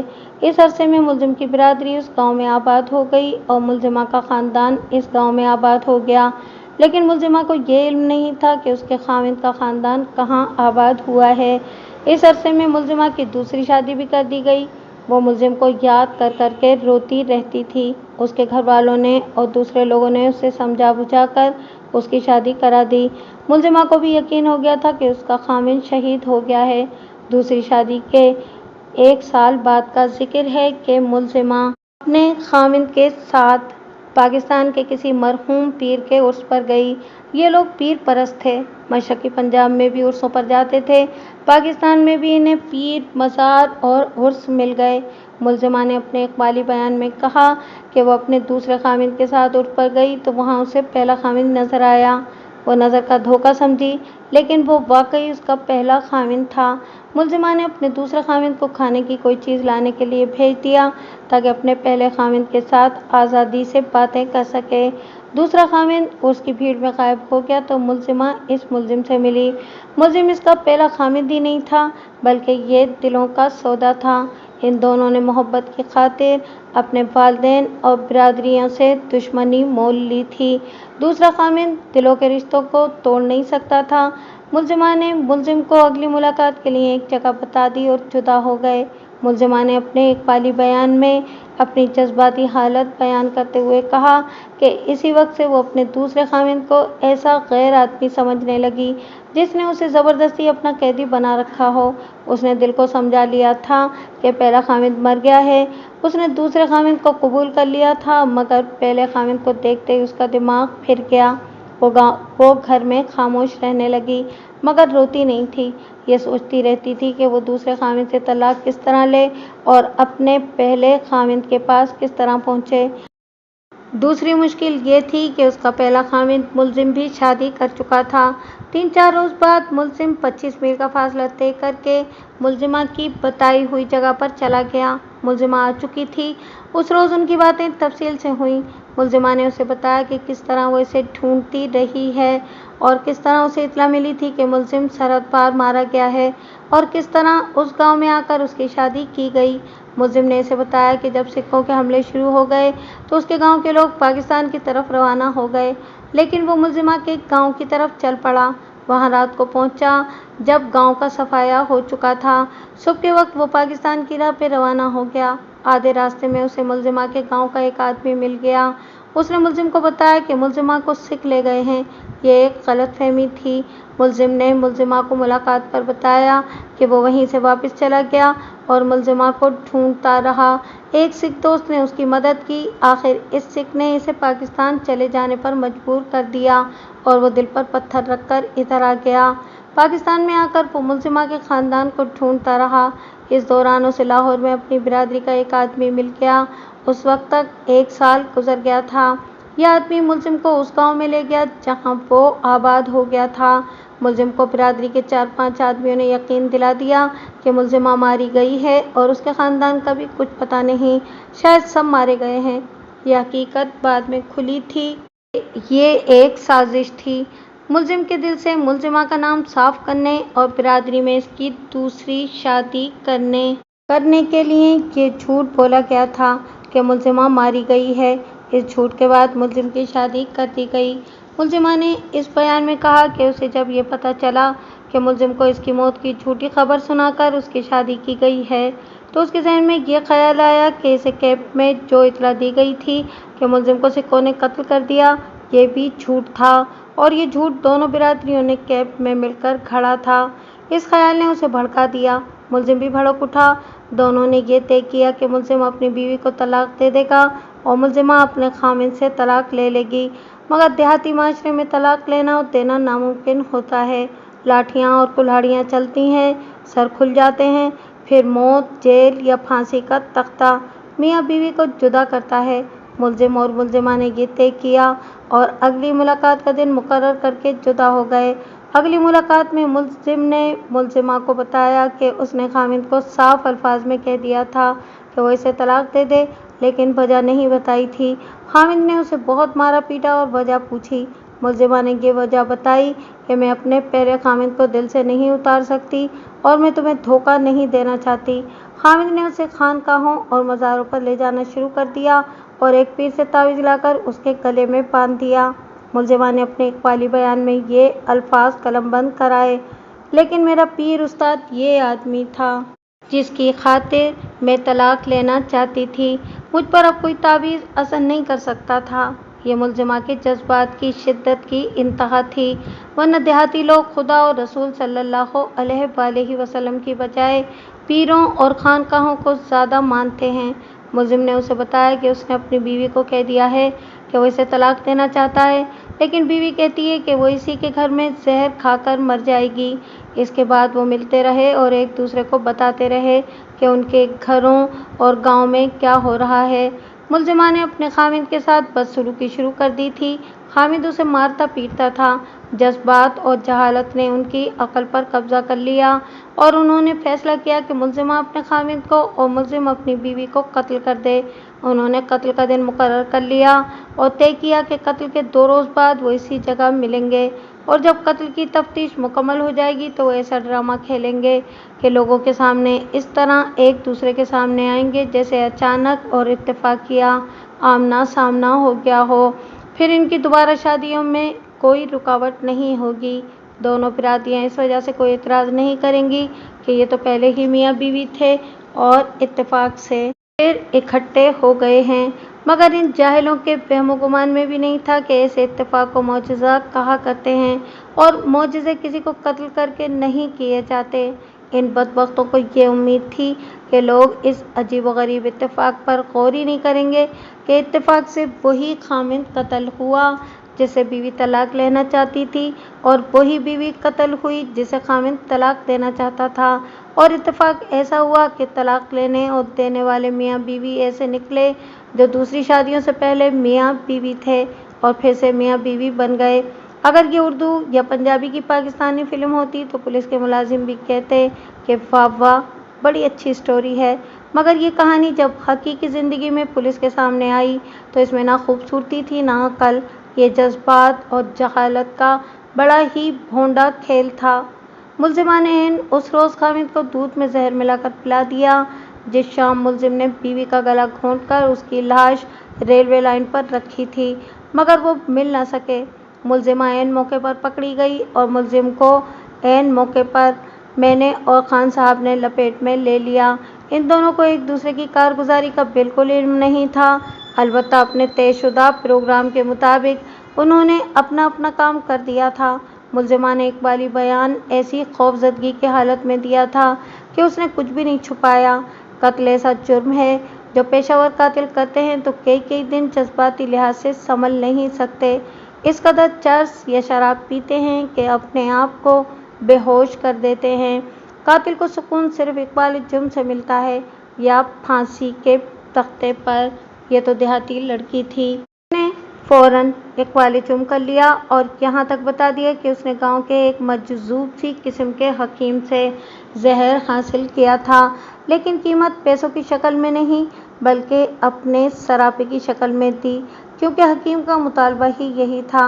इस बदकार खुद साख्ता हकीम ने इस लड़की को मुजरिमाना हमले का निशाना बनाया, मगर लड़की को यह नहीं बताया था कि वो दूध में जहर की मिकदार कितनी डाले ताकि वो फौरन न मर जाए। लड़की ने सारी पुड़िया दूध में डाल दी, जिसने पेट में जाते ही असर दिखा दिया। खामिद ने कुछ दूध छोड़ दिया और लड़की पकड़ी गई। लाहौर से मैदे के इज्जा और दूध की रिपोर्ट आ गई। दूध और मैदे में संखिया पाया गया। पुलिस ने हकीम को भी गिरफ्तार कर लिया था और उसके घर की तलाशी लेकर संखिया की कुछ और मिकदार चर्स, अफ्यून और ऊट पटांग दवाइयाँ कब्जे में ले ली थीं। लोग इसे स्याना कहते थे। सब इंस्पेक्टर मुलजिमा का इकबाली बयान सुना रहा था तो हमारे मुलजिम के आंसू जारी थे। कभी वो सर झुका लेता और कभी सब इंस्पेक्टर का मुंह टिकटिकी बांधकर देखने लगता। जब सब इंस्पेक्टर बात ख़त्म कर चुका तो मुलजिम ने खान साहब से कहा, खान साहब मेरा बयान लिख लें, मैंने अपनी बीवी को कत्ल किया है। उसने हाथ जोड़कर कहा, सिर्फ एक अर्ज़ करता हूँ कि एक बार मुझे उससे मिलवा दें और अगर आपके इख्तियार में है तो हम दोनों को एक ही तख्ते पर खड़ा करके फांसी दे देना। ये कहते कहते वो धाड़े मार मार कर रोने लगा। थोड़ी देर बाद उसने पगड़ी के पल्लू से आंखें साफ की और पानी मांगा। हमने उसे पानी पिलाया और खान साहब ने उसके लिए अपने घर से खाना मंगवाया। अभी अभी वो रो रहा था, लेकिन उसने सुकून की आह भरकर और मुस्कुराकर कहा, आपने इतने दिल गुर्दे और इतनी पक्की ज़बान की औरत कभी देखी है? ये भी सोचो कि वो नीच ज़ात की है। ऊंची ज़ात की होती तो ऐसी दिलेरी कभी ना करती। पहले खामिद को भूल कर दूसरे के साथ मस्त हो जाती। हमने इन दोनों की दिलेरी की बहुत तारीफ़ की। उसने पूरे इत्मीनान से इकबाली बयान देना शुरू कर दिया जो 3.5 घंटों में ख़त्म हुआ। ये सारा का सारा बयान सुनाने की ज़रूरत नहीं। जुर्म का आधा पस मंज़र तो आप मुलजिमा के इकबाली बयान में सुन चुके हैं। इसमें जो बातें और वाक़ियात मुलजिम से मुतालिक थे और मुलजिमा को मालूम नहीं थे वो मुलजिम की ज़बानी सुन लीजिए। उसने इसकी तस्दीक की कि मुलजिमा के साथ उसकी पहली मुलाकात उर्स के मौके पर तूफ़ान में हुई थी। लड़की अपने गांव की औरतों से बिछड़ गई थी। तूफ़ान बड़े ज़ोर का था। लड़की के पांव उखड़ रहे थे। वो रो रही थी। मुलजिम ने उसे अपने साथ लगा लिया और मुलजिमा डरे हुए बच्चे की तरह उसके साथ चली गई। वो इसे एक मकान के पिछवाड़े ले गया और उसे तसल्ली दिलासा देकर उसका हौसला कायम कर दिया था। उसने मुलजिमा के साथ कोई नारवा बात नहीं की थी, ना उसके दिल में कोई बदनीयती थी। वो इसकी पनाह में थी। अलबत्ता लड़की उसे बहुत अच्छी लगी थी। उन्होंने एक दूसरे से गांव के नाम पूछे थे। वो बहुत देर तक वहां बैठे रहे थे। इस दौरान इनकी अजनबियत अपनायत में बदल गई और ये अपनायत इतनी बड़ी कि उन्होंने मिलने के वादे कर लिए। मुलजिमा के बयान के मुताबिक मुलजिम ने भी कहा कि वो इसे मिलने जाता रहा। मुलजिम ने कुरान की कसम खाई कि उन्होंने मोहब्बत को नापाक नहीं होने दिया, क्योंकि उन्होंने फ़ौरन ही शादी का फ़ैसला कर लिया था। लड़की ने उससे एक रोज़ पूछा कि ज़ात के इतने बड़े फ़र्क का क्या इलाज करोगे? तो मुलजिम ने कहा था कि तुम कायम रहना, मैं जो कुछ करूँगा वो सारी दुनिया देखेगी। थोड़े दिनों बाद इन दोनों ने जो कुछ किया वो वाकई सारी दुनिया ने देखा। लड़की की ये कुर्बानी मामूली नहीं थी कि वो घर से भाग आई। मुलजिम की कुर्बानी ये थी कि बिरादरी ने उसका हुक्का पानी बंद करने यानी सोशल बाइकाट करने की धमकी दी, और जिनकी लड़की के साथ उसकी मंगनी हो चुकी थी उन्होंने उसे कत्ल की धमकी दी। ये धमकी पूरी भी हो सकती थी, लेकिन मुलजिम ने भरे गांव में खड़े होकर उनके चैलेंज को कबूल किया। ये दिलेरी गैर मामूली थी। देहात में इन्हीं बातों पर खून खराबे हुआ करते हैं। मुलजिम को किसी ने कत्ल तो न किया, लेकिन उसके साथ बिरादरी ने बोलचाल बंद कर दी, और उसके साथ साथ और उसकी बीवी मुलजिमा के साथ अछूतों का सा सलूक किया। मसलन पहली बार वो गांव के कुएं पर पानी लेने गई तो औरतों ने उसे कुएं के करीब भी न जाने दिया। वो खाली घड़ा लेके वापस आ गई। उसके बाद मुलजिम खुद कुएं से पानी लाता रहा। फिर बाइकाट ख़त्म हो गया। लड़की अपने घर जाने लगी और अगस्त 1947 आ गया। मशरक़ी पंजाब में आग और खून का तूफान आ गया। उस वक्त मुलजिमा अपने माँ बाप के घर गई हुई थी। मुसलमानों का खून बह रहा था, घर लुट रहे थे, जल रहे थे, और उनकी लड़कियां अगवा हो रही थीं। ये तूफान मुलजिम के घर में भी आ गया। गांव के लोग वक्त से पहले निकल गए, मगर मुलजिम मुलजिमा के गांव की तरफ चला गया। रात हो चुकी थी। गांव के कई मकान जल रहे थे। वो गांव में दाखिल हुआ तो वहां चंद एक लाशों के सिवा उसे न कोई इंसान जिंदा नजर आया, न कोई मवेशी। सिख गांव का गांव सफाया कर गए थे। वो पागलों की तरह मुलजिमा के घर में दाखिल हुआ। घर खाली था। एक कच्चा सा और गरीबाना मकान था। वहां कोई लाश नहीं थी। उसने माचिस जलाकर देखा, वहां उसे खून भी नजर न आया। गांव में डरा देने वाली खामोशी थी। उसने गांव की गलियों में मुलजिमा को पुकारना शुरू कर दिया। जहां उसे किसी लाश के साथ ठोकर लगती, वो माचिस जलाकर लाश को गौर से देखता। उसे मुख्तलिफ जगहों पर 3 जवान लड़कियों की बेलिबास लाशें नजर आईं। उसने छोटे छोटे बच्चों की भी लाशें देखीं। बड़ी उम्र के आदमियों की लाशें भी थीं, मगर ये बहुत ज़्यादा नहीं थीं। मुलजिम ने यह अंदाज़ा लगाया कि गांव की बेशतर आबादी गांव से निकल गई है। वो गांव के हर एक मकान में गया और मुलजिमा की लाश ढूंढता रहा, मगर वो इसे न जिंदा मिली न मुर्दा। रात इसी तलाश में गुजर गई। सुबह के वक्त वो फिर गांव के हर एक मकान में गया। उसे बड़ा ही भयानक मंजर नजर आया। उसने जले हुए मकानों के खंडरों में जाके देखा। उसे मुलजिमा की लाश ना मिली। गांव वालों की उसने कई लाशें देखीं। हार कर वो गांव से निकला और अपने गांव चला गया। उस गांव को वो सही सलामत हालत में छोड़ गया था। वहाँ भी अब वही तबाही थी जो वो मुलजिमा के गांव में देख कर आया था। उसने अपने बयान में कहा कि अपने गांव में घूमते फिरते उसे ऐसे लग रहा था जैसे मुलजिमा के गांव में घूम फिर रहा हो। उसे अपने घर के किसी फर्द की लाश नजर न आई। उसका घर खाली था और लूटा हुआ। वो गांव से निकला। उसे दूर बहुत से लोग जुलूस की सूरत में जाते नजर आए। वो इनकी तरफ चल पड़ा। रास्ते में उसे अपने बाप की लाश पड़ी नजर आई। उसके जिस्म पर बर्छियों और कुल्हाड़ियों के बहुत से जख्म थे। इधर उधर गांव के चंद और आदमियों की लाशें पड़ी थीं, और इनमें 10-12 सिखों की लाशें भी थीं। मुलजिम ने बताया कि जब वो पाकिस्तान में अपने ख़ानदान से मिला था तो उसे बताया गया था कि गांव के लोग गांव से निकले तो सिखों ने उन पर हमला कर दिया था। सिख बहुत ज़्यादा नहीं थे। गांव वालों ने सिखों को घेर लिया और जमकर लड़ाई हुई थी। मुलजिम एक काफिले के साथ पाकिस्तान की तरफ आ रहा था। वो हर एक आदमी और हर एक औरत को देख रहा था। वो चंद कदम आगे चलता और रुक जाता, अपने करीब से गुजरते लोगों को देखता, और वो कभी पीछे को चल पड़ता और पनाह गुज़ीरों को देखता जाता। इस तरह उसने आगे को कम और पीछे को ज़्यादा फासला तय किया। यूं ही लोगों को देखते और आगे पीछे चलते दिन और रातें गुजरने लगीं। पनाह गज़ीनों के काफिलों और कतारों में कमी नहीं आ रही थी। मुलजिम होश गुम किए वहीं कहीं पनाह गज़ीनों को देखता रहा। इसे बिल्कुल याद नहीं था और कि वो कब और कहाँ उसे जान पहचान का एक आदमी मिला। वो मुलजिमा को जानता था। उसने मुलजिम को बताया कि मुलजिमा को सिख उठा ले गए थे। इस खबर ने उसे बावला कर दिया। उसके पास कुल्हाड़ी थी। वो सिखों से अपनी बीवी लाने के लिए चल पड़ा। वो अब वापस जा रहा था। उसे इर्द गिर्द के बहुत से गांव मालूम थे जहां सिर्फ सिख रहते थे या जहां उनकी आबादी ज़्यादा थी। उन दिनों सिख हर तरफ भेड़ियों की तरह गुर्राते फिर रहे थे। मुलजिम को एक सिख मिल गया जो उसका हम उम्र था और उसका दोस्त भी। सिख दोस्ती यारी सब भूल चुके थे, लेकिन ये सिख उन चंद एक सिक्कों में से मालूम होता था जिनके दिलों में दोस्ती अभी जिंदा थी। उसने मुलजिम को देखा तो उसे घबरा कर कहा कि अपना मुंह और सर पगड़ी में छुपा ले ताकि सिख उसे सिख समझे, वरना वो मारा जाएगा। उसने ऐसा ही किया। सिख ने उसे अपनी करपान दे दी और उसकी कुल्हाड़ी ले ली। करपान सर्टिफिकेट था कि वो सिख है। मुलजिम ने सिख दोस्त को मुलजिमा के मुतालिक बताया कि उसे अपने साथ लिए बगैर नहीं जाएगा। सिख ने उसे समझाने की बहुत कोशिश की कि वो पाकिस्तान चला जाए, वरना उसे बीवी तो नहीं मिलेगी, हाँ मारा ज़रूर जाएगा। वो ना माना।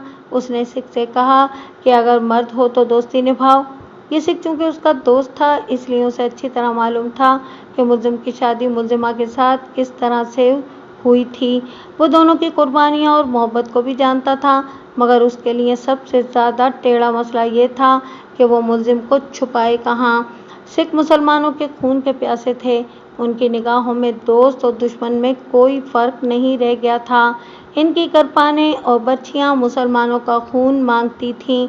इस सिख ने अपने 2-3 सिख दोस्तों की मदद से मुलजिम को छुपा लिया और उसकी बीवी की तलाश शुरू कर दी। सिर्फ ये मालूम करने में 1 महीना गुजर गया कि मुलजिमा के गांव पर किन लोगों ने हमला किया था। 2-4 सिखों के मुतालिक पता चला तो उनके गांव जाकर लड़की का सुराग लगाने की कोशिश की। लड़की तो मिली नहीं। चंद ऐसे सिखों का पता चल गया जो इस हमले में शामिल थे। इस तरह 2 मज़ीद महीने गुजर गए। किस्सा मुख्तसर ये कि 4 महीने गुजर गए, मुलजिम को अपनी बीवी का सुराग ना मिला। वो वहाँ से आने पर राज़ी नहीं था, लेकिन अब उसे और ज़्यादा छुपाया भी नहीं जा सकता था। सिख दोस्त और उसके दोस्तों ने उसे बताया कि जिस मेहनत से उन्होंने लड़की को तलाश करने की कोशिशें की हैं, अगर लड़की यहाँ होती तो ज़रूर मिल जाती। वो पाकिस्तान चली गई है।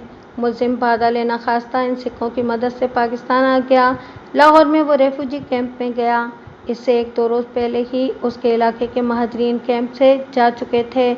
उस वक्त तक कैंप का यह आलम था कि बारिकों में, बरामदों में, मैदानों में दूर दूर तक लुटी पिटी मखलूक फैल गई थी। सारा लाहौर रेफ्यूजी कैंप बन चुका था।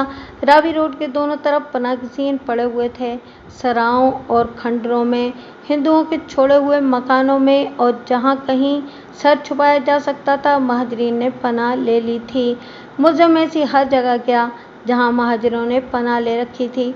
उसके बयान से मालूम होता था जैसे उसने लाहौर की हर एक ईंट और हर एक पत्थर उखाड़ कर देखा हो, मगर उसे मुलजिमा का और अपने ख़ानदान का कोई सुराग ना मिला। फिर वो वागहा और गंडा सिंह वाला भी गया। आखिर लाहौर में उसे एक आदमी मिल गया। उसने उसे उसके ख़ानदान और बिरादरी के मुतालिक बताया। उसी आदमी की रहनुमाई और पैसे की मदद से वो इस गांव में पहुंच गया जहां उसकी बिरादरी के कई लोग आबाद हो चुके थे। उसे देखकर सब बहुत हैरान हुए, क्योंकि उसके बारे में ये इत्तला मिली थी कि वो मारा गया है। बाद में पता चला था कि जिस आदमी ने उसकी मौत की इत्तला दी थी, उसने झूठ नहीं बोला था। उसने जो लाश देखी थी उसका सर खुला हुआ था, चेहरा खून से लिथड़ा हुआ था और वो बिल्कुल मुलजिम का चेहरा मालूम होता था। मुलजिम की 1 साल की गैर हाजिरी बल्कि गुमशुदगी ने उसकी मौत की इत्तला पर तस्दीक की मोहर ज़ब्त कर दी। मुलजिम ने इकबाली बयान में कहा कि मुलजिमा की जुदाई उसे अंदर ही अंदर खा रही थी। उसकी भूख और नींद मारी गई थी। बिरादरी ने बाद के इंकशाफ के मुताबिक 3-4 ऐसे बंदों की ज़बानी ये खबर मशहूर कराई कि मुलजिम की बीवी मशरक़ी पंजाब में मारी गई है और उसका ख़ानदान लापता है। मुलजिम को यकीन दिला दिया गया कि मुलजिमा मारी गई है। उसके बाद उसकी माँ ने उसे दूसरी शादी के लिए राज़ी करना शुरू कर दिया। मुलजिम का बाप मर चुका था। माँ के जज्बात का मुलजिम को बहुत ख़याल था। उसने माँ से कहा कि उसका दिल ज़रा बहल जाए तो वो शादी कर लेगा।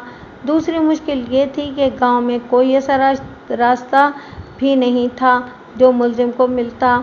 हिंदुस्तान में मुलजिम की माली हालत और बिरादरी में पोजीशन अच्छी थी, क्योंकि इसकी अराज़ी बहुत थी। पाकिस्तान में आकर वो बात ना रही।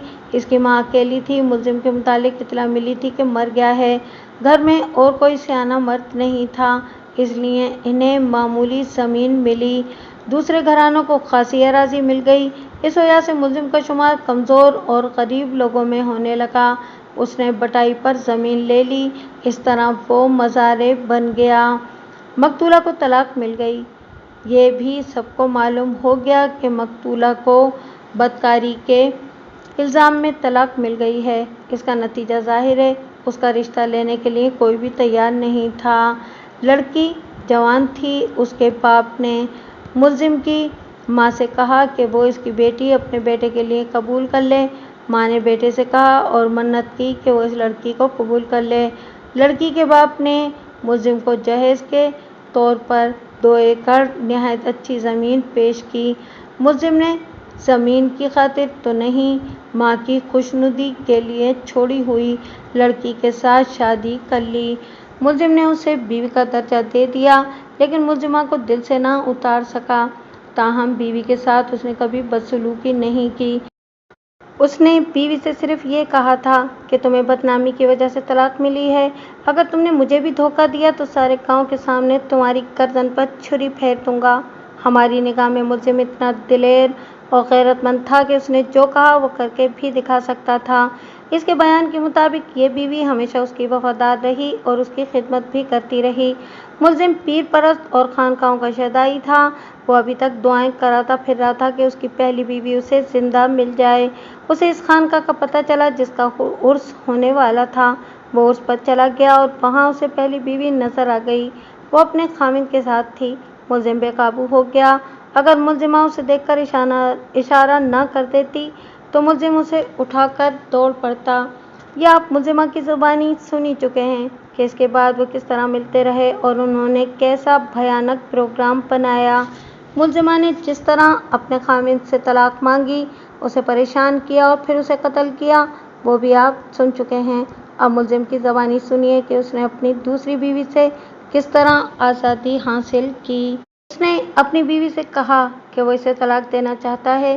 بیوی سمجھی کہ وہ شاید اس کے چال چلن پر شک کر رہا ہے۔ وہ قسمیں کھانے لگی، لیکن یہاں تو معاملہ ہی کچھ اور تھا۔ ملزم نے یہ تو سوچا ہی نہیں کہ کسی عالم سے پوچھ لیتے کہ شریعت کے لحاظ سے اس کی پہلی بیوی کی پوزیشن کیا ہے۔ یعنی ملزمہ کا پہلا خاوند زندہ تھا، لیکن اس کی موت کی غلط خبر نے اسے کسی دوسرے کی بیوی بنا دیا۔ یہ شریعت کا مسئلہ تھا۔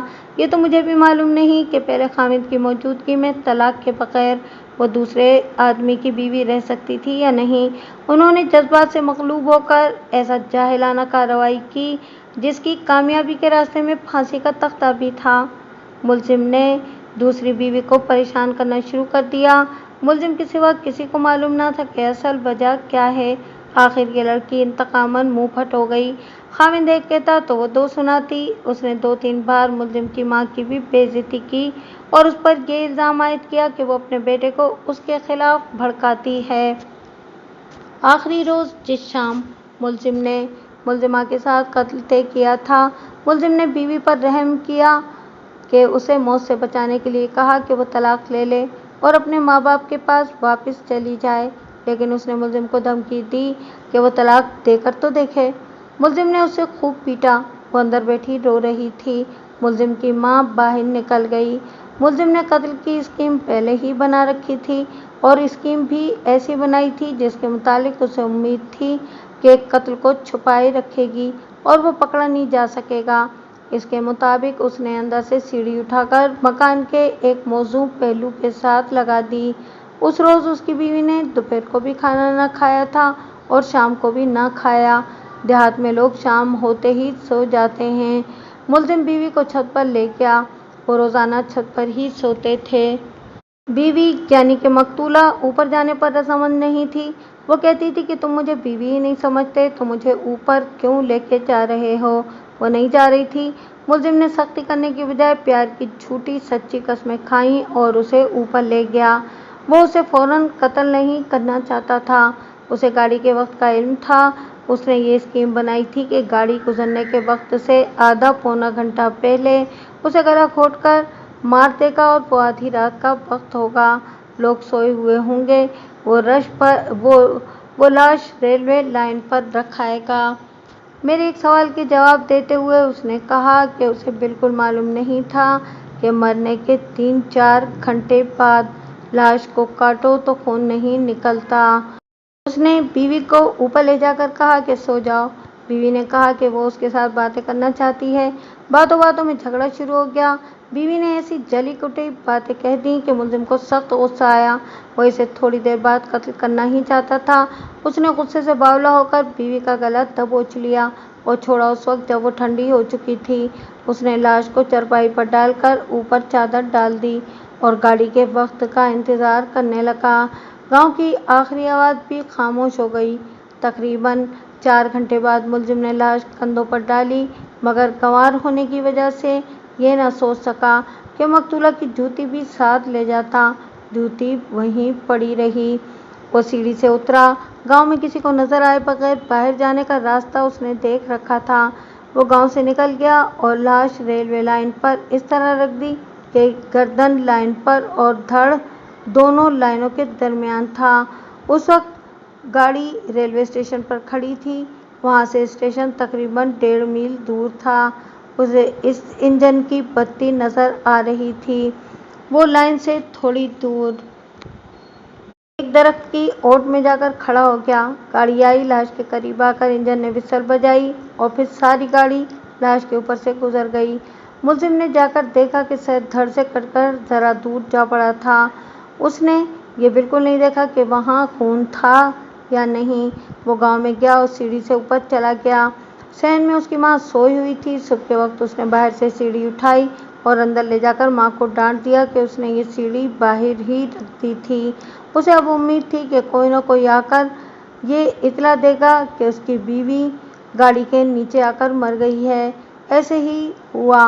वो गांव वालों के साथ दौड़ता हुआ गया, बीवी की लाश देखी और जो स्कीम उसने सोच रखी थी उसके मुताबिक उसने थाने में इतला दी और कहा कि उसकी बीवी ने खुदकुशी कर ली है। मगर उसे मालूम नहीं था कि थाने में एक की बजाय 2 थानेदार बैठे हैं जो बाल की खाल उतार कर दिखा सकते हैं। मुलजिम ने बयान सब इंस्पेक्टर की मौजूदगी में दिया था। पुलिस वाले जज्बात के लिहाज से पत्थर होते हैं। पुलिस का काम ही कुछ ऐसा होता है। लेकिन इन दोनों मियाँ बीवी की कहानी ने हमें हिलाकर रख दिया। हम इन्हें कानून के शिकंजे से नहीं बचा सकते थे। सब इंस्पेक्टर इसी आदमी को लेने आया था, मगर वो ऐसी वारदात में मुलविस था जो मुलजिमा ने की थी।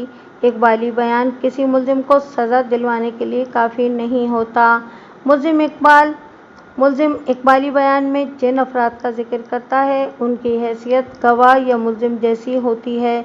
उनसे पूछगछ और तस्दीक होना ज़रूरी होता है और इकबाली जुर्म में जिन अशिया का जिक्र होता है वो बरामद करके अदालत में पेश करनी पड़ती हैं और जिन वाक़यात का जिक्र होता है इन्हें सही साबित करने के लिए शहादत फराहम की जाती है।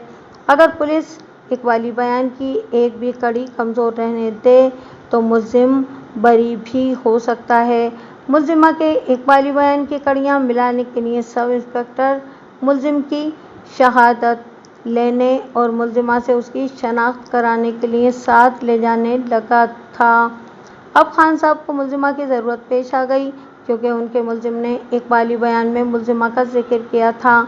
मैं वो मंजर कभी नहीं भूल सकूँगा जब मुलजिम और मुलजिमा मिले थे। ये इस तरह हुआ था कि हम मुलजिम को सब इंस्पेक्टर के थाने में ले गए थे।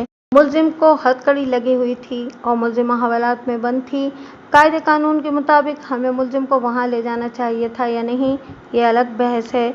हम तीनों थानेदारों ने ये फैसला किया था कि इन्हें किसी बहाने मिलवाएंगे। वहाँ ले जाकर सब इंस्पेक्टर ने मुलजिमा को हवाला से निकाल लिया और अपने कमरे में ले जाकर मुलजिम के साथ बिठा दिया। मुलजिम की हथकड़ी नहीं खोली जा सकती थी और एक कांस्टेबल का उनके पास ठहरना लाजमी था। हम तीनों बाहर निकल आए थे। दोनों के इकबाली बयान एक ही मजिस्ट्रेट ने कलमबंद किए थे। दोनों थानों की कचहरी एक ही थी। खान साहब ने इस्तग़ासा निहायत मुस्तहकम तैयार किया था। मुकदमा चला। मुझे इस केस से बहुत दिलचस्पी थी। आखिर 7-8 माह के बाद दोनों को उम्र कैद हो गई। उम्र कैद 14 साल होती है। हर साल कैदी को कुछ माफ़ी दी जाती है। कैद के अरसे की माफ़ी मिलाकर कैदी 10 साल बाद रिहा हो जाता है। 1963 के वस्त का जिक्र है। इन दोनों को जेल में गए 11 साल से चंद महीने ज़्यादा अरसा गुजर चुका था। मुझे एक रोज़ ये वारदात याद आ गई। मैं उस थाने में गया जहाँ कभी खान साहब हुआ करते थे। جب کوئی آدمی کسی جرم میں کیس کاٹ کر گھر آتا ہے تو متعلقہ تھانے والے اس کا نام ریکارڈ میں لکھ لیتے ہیں اور تھوڑا عرصہ درپردہ اس کی نگرانی کرتے ہیں، کیونکہ یہ خطرہ ہوتا ہے کہ جیل میں عادی مجرموں کے ساتھ رہ کر وہ بھی عادی مجرم نہ بن گیا ہو۔ میں نے وہاں کے تھانے دار سے پوچھا کہ اپنی بیوی کا قاتل عمر قید پوری کر کے آ چکا ہوگا۔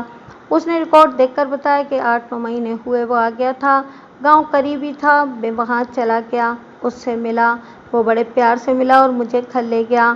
مجھے یہ دیکھ کر خوشی ہوئی کہ خاوند کی قاتلہ اس کی بیوی تھی، دونوں 10-10 سال پورے کر کے رہا ہوئے تھے۔ یہ آدمی اسے اپنے گاؤں لے آیا تھا اور انہوں نے ازسرِ نو نکاح پڑھا لیا تھا۔